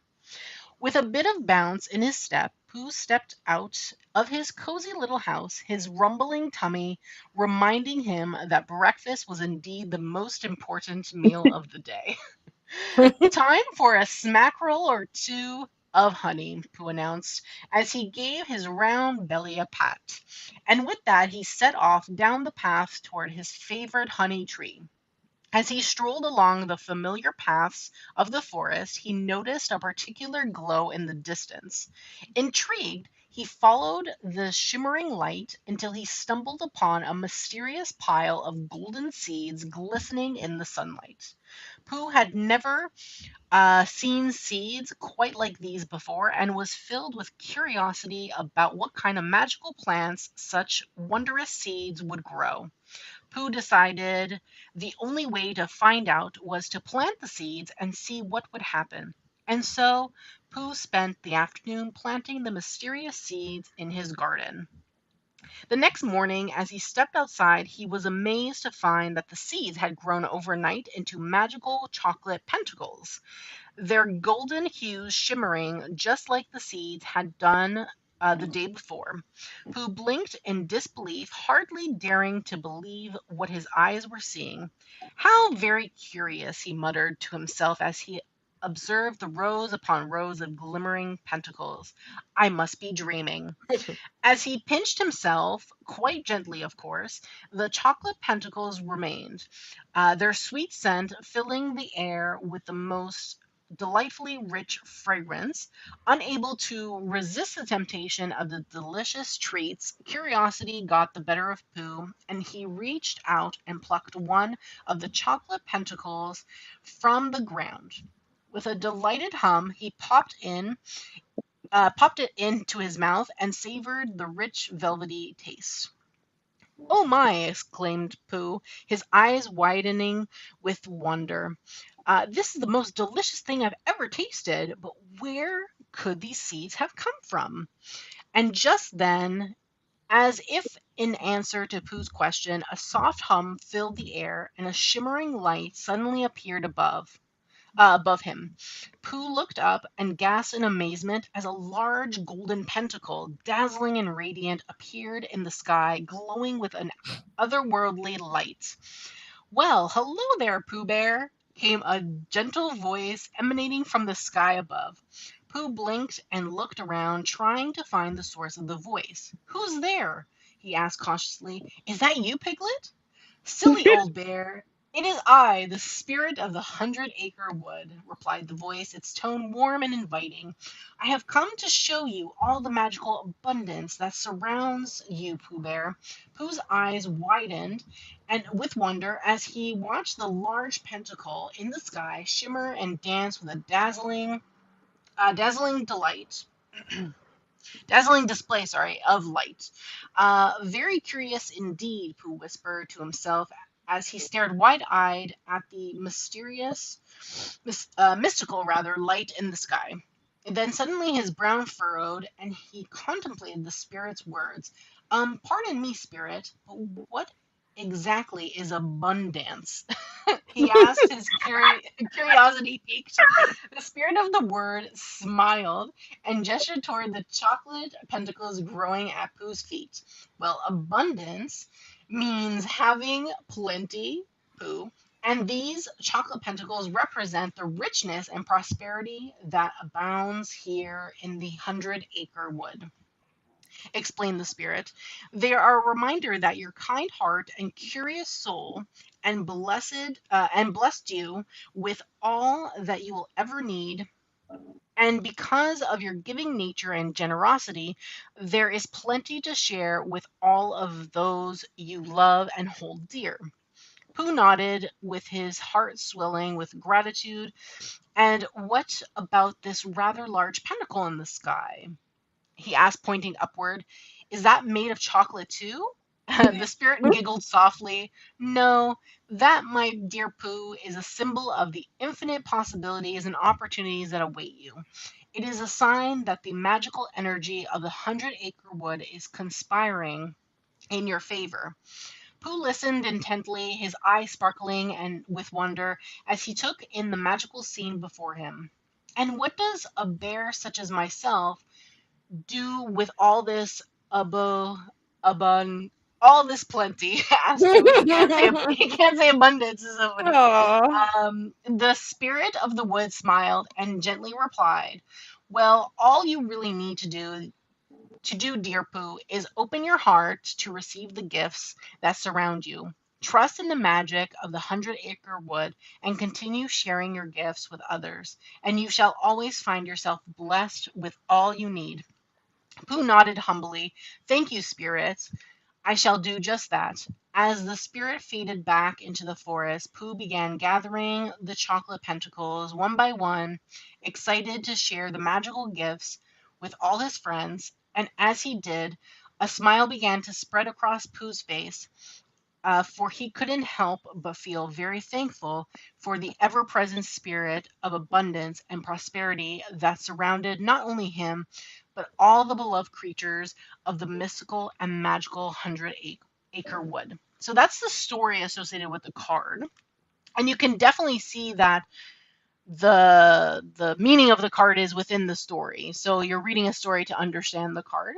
And then, of course, on the side of the first page, there's the symbolism that's associated with the Rider-Waite-Smith. So we have pentacles, which is our element of earth, material world. We have lilies, purity and innocence. Red roses, which is passion, love, ambition. Lush garden, which is abundance and prosperity. Green grass, rather, wealth and better days ahead. A double bordered pentacle, which denotes increased value. There's a door, which talks about being related to opportunity, transition, and beginnings. A pentagram, which is interconnectedness, balance, and protection. Then after the story, you go into the upright meaning. which is the following. The Ace of Chocolate Pentacles in the upright position suggests a time of new beginnings, particularly in the material and financial realms, is upon us. It signifies a period abundant with opportunities where we have the chance to manifest our goals and ambitions and realize our full potential.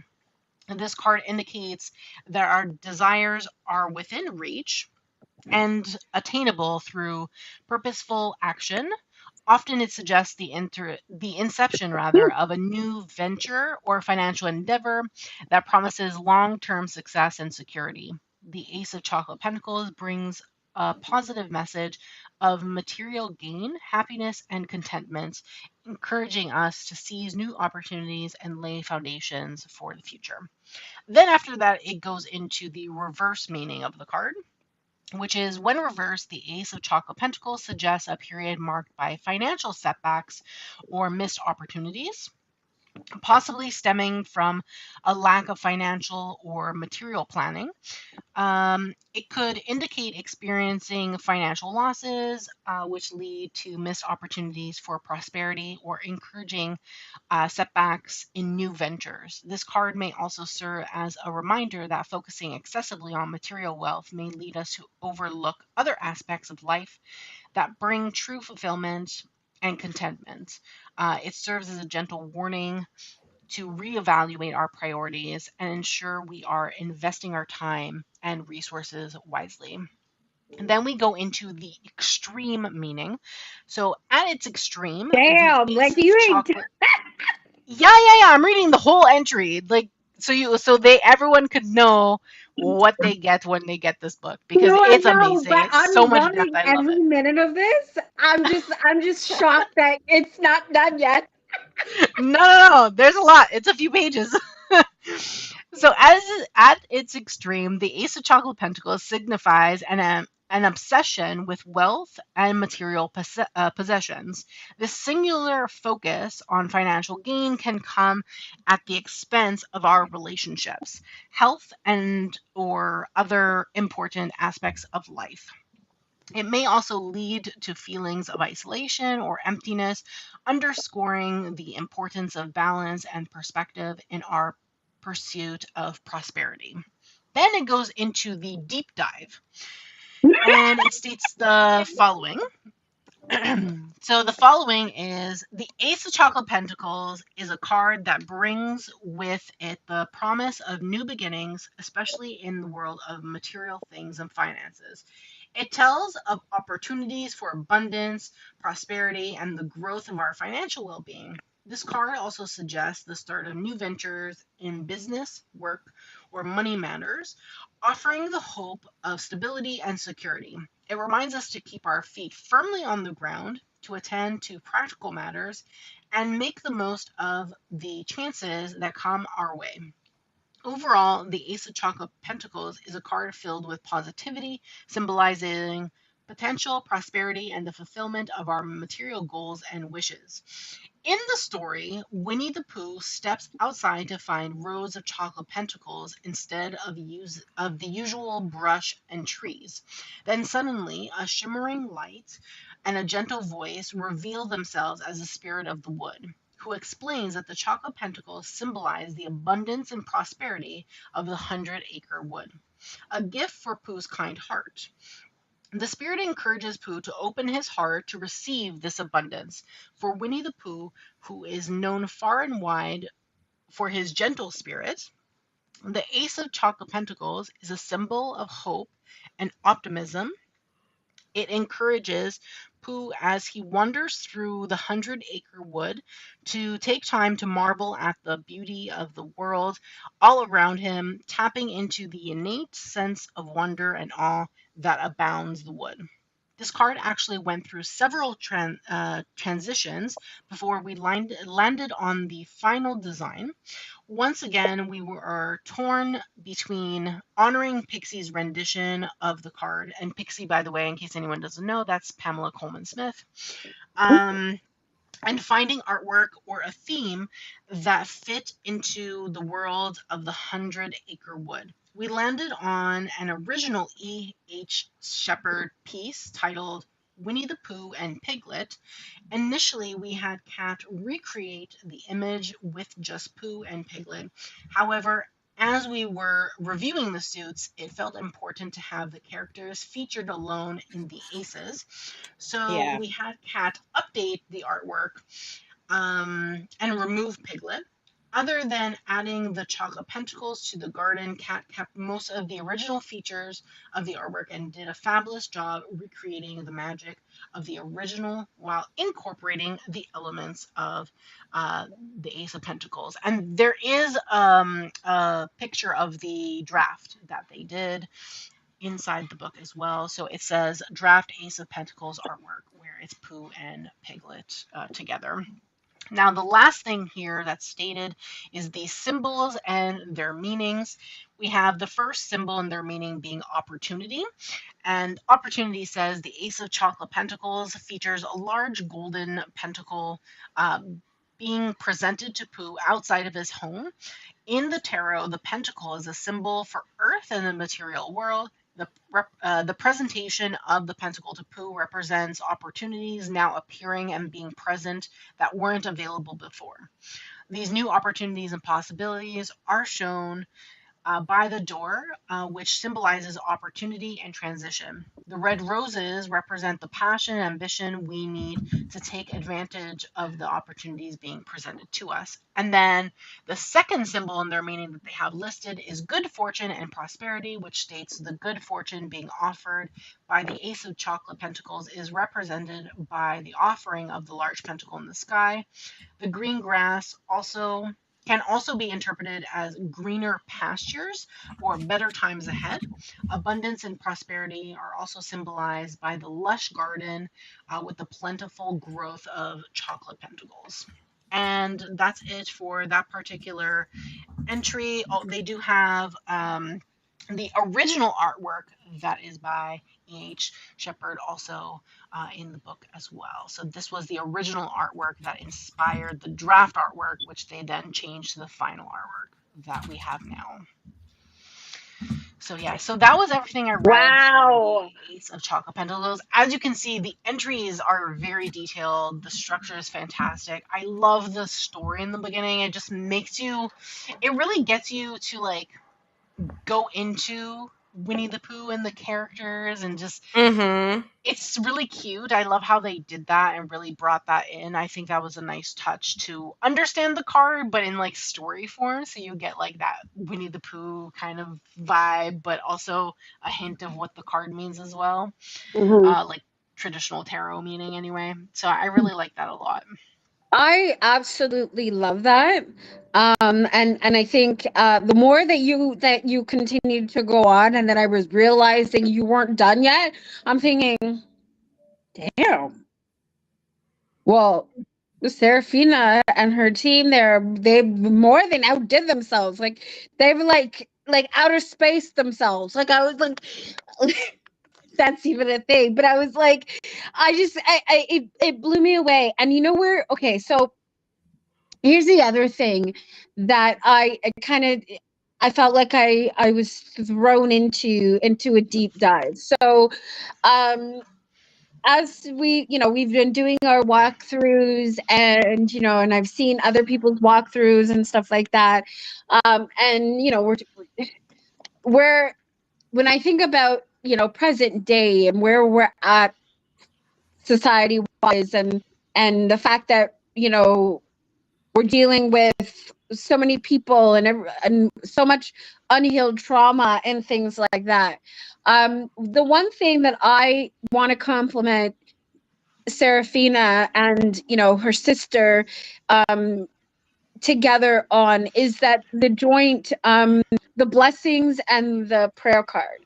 So I know that there was a lot of there's been a lot of controversy when it comes to that, about uh their decision to include that.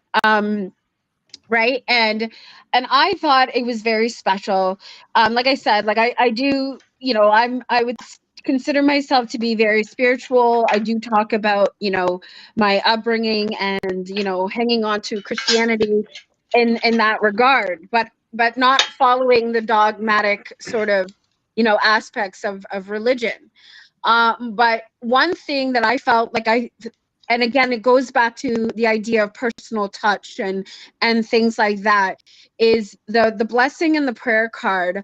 And when I heard or read Seraphina's explanation, I read this off of someone else's channel video, and it was because it was in response to something that someone said, and Seraphina, the way she addressed it, I felt was very amicable, and you know,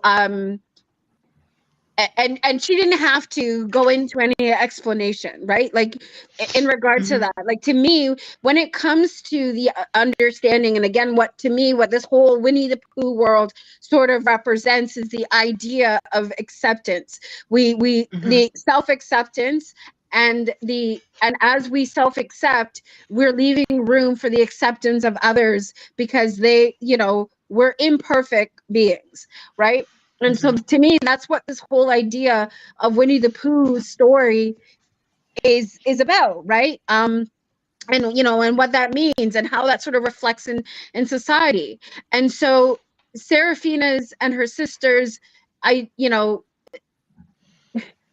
special touch to each other was to include that card as a way to join, that even though they come from separate paths, they can still emerge together in unity, right? And that's right. And so, but there was a lot of you know, what I was hearing or seeing sort of in reading the commentary about, you know, and Serafina addressed this about the idea of, you know, with trauma and religious trauma.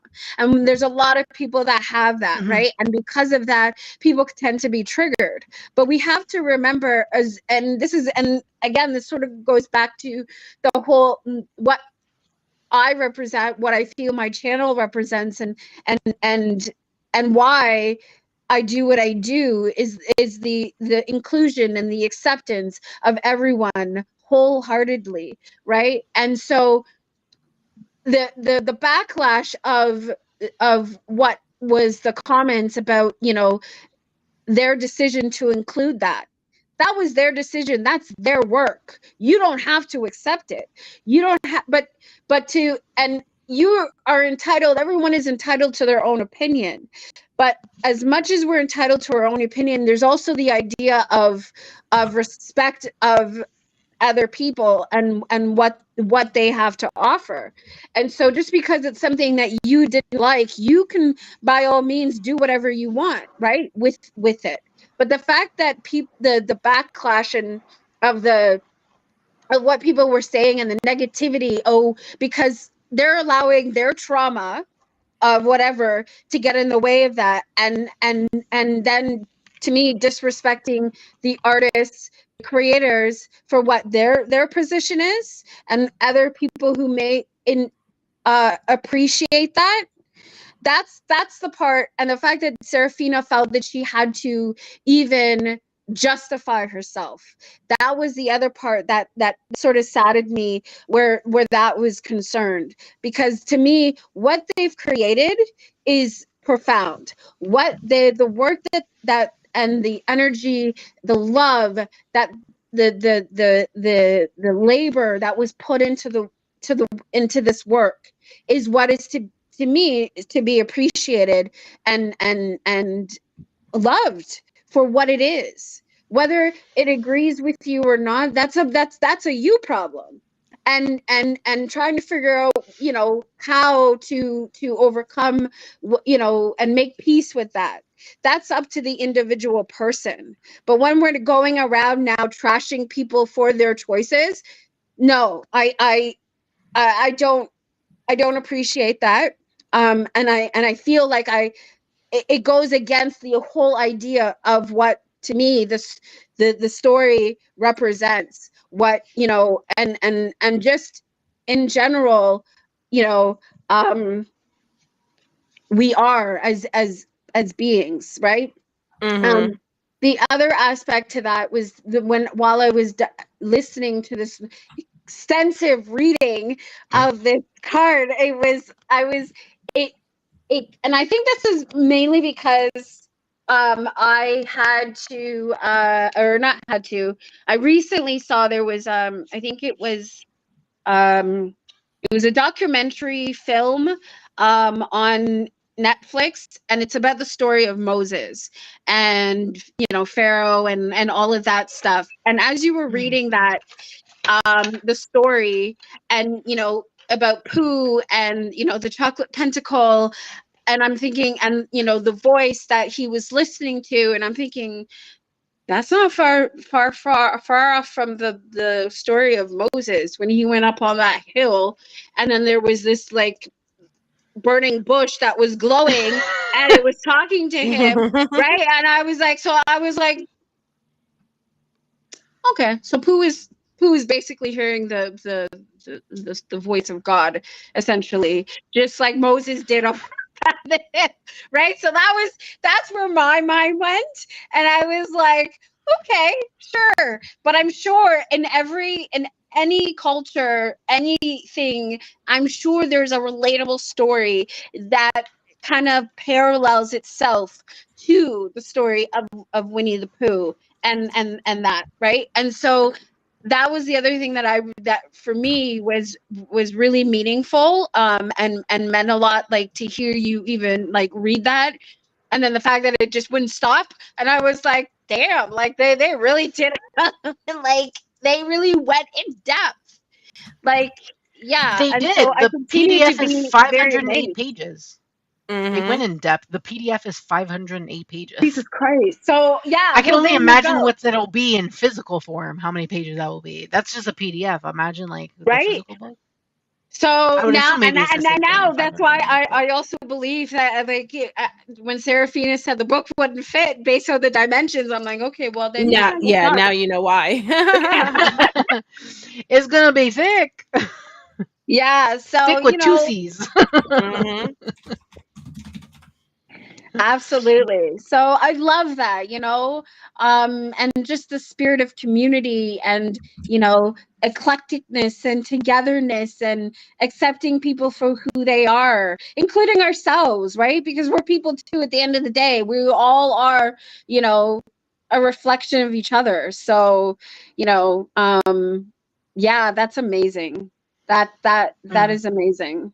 Mhm. And I humbly, thankfully, wholeheartedly say thank you to Seraphina and her family, because even just sort of reading back on them, this is a family run business, right? Yeah, it is. So yeah, so and that too is something that I feel is very beautiful, and and I'm touched by that. So and that I'm excited for them and everything else that they have coming, because of that. So yeah. Yeah. They'll definitely have huge success. They had huge success with their Kickstarter, with the Wisdom of Pooh Kickstarter. I'm sure they'll have plenty of success with everything else to come, in my opinion. Yeah, for Because sure. that was like Yeah. a huge Kickstarter for them. That thing got funded in like, I don't even know, a minute, 2 Instantly. minutes. Yeah, it was like so quick. I was like watching. I was literally watching it, and it was just going and going and going. And then I like refreshed once, and it was already funded. And I was like, oh, okay, it's been like a minute. It's been live. Damn. Yeah. So yeah, damn, they had like they did an amazing job, and yeah. So, and this was so much fun. It's always fun with you guys. Like it's never a dull moment, right? So I want to thank you guys wholeheartedly for this. Like this was amazing. And Brittany, we have to sit you down and figure out some more nostalgic things for you, because Yeah. Gotta watch Mary Poppins with Julie Yeah. Andrews and Dick Van Dyke. You will not be the first to try to get me to watch things that I probably should have already watched. Yeah. Especially since you have Disney Plus. At least watch that. Like, plus, it's I'll not see. even that long of a movie anyway. No. So, Okay. yeah. Well, And I'll add if to you the have list. Disney Plus, let me tell you, me and my piggies are ready to tell you and give you all kinds of suggestions on things that you should watch, and that keep coming out.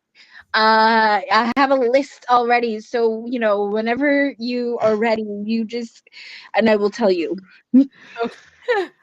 Well, don't worry about me. I'm not going to go that far. Just watch Mary Poppins. I'll be happy. Okay. It sounds more achievable. Yes, for sure. Especially since it's like, what, an hour and a half? It's under 2 hours for sure because it's a Disney movie. So, Yeah. So, what are you looking up there, Missy? I'm sorry. Brittany, what are you looking up? Nothing. I'm actually just distracting myself. I'm just like scrolling through stuff. While I was listening, I was like, "Oh, my brain can't do one thing at a time, so I had to do something else while I was listening to Sil talking." It sounds crazy, reading. I know, but I don't Yeah, know. no, I hear you because that's exactly how my brain operates too. So, yeah, I'm very much like that as well. So, But that was so fun. I'm so glad we're finally doing this. It's been long overdue. Yeah. So, yes. um, let's see. Block and block. There we go. So yeah, I'm glad that this came together. I love doing these, kind of trifecta discussions on tarot and being able to talk through the different perspectives and the different things that we like in the exact same deck. Yeah. Um, and I'm being summoned by my cat, so it's time, I think, that we end our live stream. So with that being said, Yeah. Alana, do you have anything fun coming up on your channel?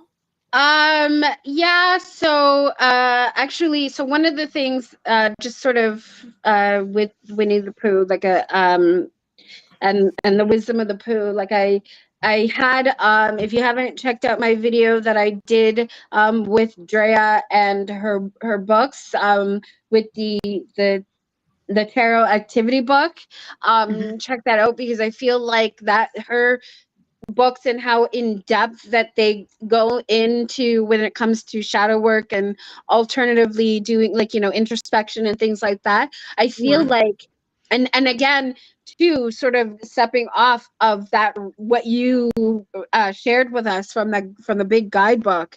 I feel like Winnie the Pooh, this deck, Wisdom of the Pooh, it would be a perfect deck when it comes to working in adjacent with the terror activity and stuff like that, because it's a lot of story based and there's a lot of the idea of diving into tarot outside of the aspect of fortune telling, if you will, right? And really taking it into the idea of introspection and journaling and things like that and healing. So I really like that. I have some other decks that have recently come into my collection. That one which is from Andrews McNeil. It's by R.H. Sin. It's the latest I think I forget what the deck is called. It's but yeah, so I have that to do. And R.H. Sin is one of my favorite poetry authors out there, especially when it comes to like new age poetry. So I feel like his poetry books, along with even now the fact that he came out with a sort of oracle deck, reflection deck, I think would be amazing. So I have that. And then actually um Priscilla and I have another joint video we're going to be doing next Yeah, we're weekend. gonna be filming something for your channel. Yeah, and so it's so I'm really excited about that, and you know, I have allergies, so I'm not a pet person. I don't have cats and I don't have dogs or any other pets, except the ones that are included in my tarot and oracle decks. Those are the only pets that I would have, plus the piggies that run around in my head all the time. And so that's coming up. It's the cat and dog tarots. Yeah, So we by both have that. Megan Lynn Cott. Yes. So that's cool. And I can't wait for that. So yeah. Oh, nice. Wonderful. So what do you have coming up? I have no idea. I'm behind in everything. I'm behind in everything. I've been putting up all the decks from Sacred Scribe because I was behind. They were supposed to go up last month. Yeah. And things have just been really chaotic and things. So yeah, I have a bunch of things I still need to film. There's other videos I need to put up from Wiser books that I still haven't put up. So I need to do that. So I don't know, everything's a mess, honestly. I haven't been able to get back into my upcoming releases, so I need to do that. And that's going to take forever because I want to do like March, April. I have everything from March, sort of April, and I have to like collect stuff from May. So I want to do like the 3 months since I haven't put up a video in like 2 months of those because everything's been crazy. So Yeah. there's that I need to film. There's a lot going on, honestly. So I have no idea, but I'm going to try to get up something tomorrow. Probably the Rosebud Tarot since I still need to put that up, but Oh yeah, yeah, just follow the channel. Things will get posted. that's honestly mood. yeah. Actually, I just as you talk, we're just saying, talking about your upcoming releases and things like that, Yeah. and I'm thinking maybe future in a couple of months we can, or a few months, whatever, maybe we can do another collab where we go through all the upcoming decks of what we're excited about. We can do like a joint, like how we're doing like a live, like this. Oh yeah, we could probably do something like that. I don't know. Yeah. We can look at stuff that's coming up if you want to do that. Yeah. I just have to like get my list done before that. Yeah. So yeah, like I think that would be really cool. So yeah. And Priscilla, your background is always tempting. I know. Because I can just see all the decks and all the stuff behind well, you.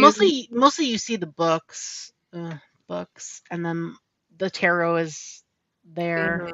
The oracle you can't even see. The oracle is on this side. Oh. Yeah, but there's other videos that you do that you can see them clearer, and so yeah. It's you really know how to tempt my piggies. Yeah, you should look at the stack that's next to me. Oh no. Yeah. Yeah. Hay House and then Running Press. That's literally the stacks that are here. Okay, sorry. I haven't filmed them yet. Can you pan back? What's that top one there? That looks like a tin. It's the Rose Pocket Oracle. Okay. They came out with the pocket version. This is my favorite from her. This one's my favorite out of all of the ones that she's released. This one's by far my favorite. So I'm really happy that they brought it as a 10 version. And I'm not having any FOMO because because of you, I already have that one. So. Yeah. Well, she has another deck coming out. I know. I saw that. That's in June. I'm still waiting. Mm-hmm. Yes, the Ancient Stones. Mm-hmm. Mm-hmm. Yeah. So yeah, I still had the paper on it. I haven't even opened this yet, but I love it. This is like one of my favorites. That's that's awesome. Yeah. I need the divine. I have a rosary that goes with this deck, but the full size. But I'm going to use it for this deck specifically. Ooh. Oh, very nice. Yeah, I bought And what one about for Mother you, Mary. Miss Brittany? What's Yes. upcoming for you? Well, you've been gone for a while because of moving, but Yes. I'm so backlogged in literally everything. So I'm gonna have the official unboxing of the Pooh Tarot coming up. I still need to edit, so I don't know when I'll actually get it up, but it is in the pipeline.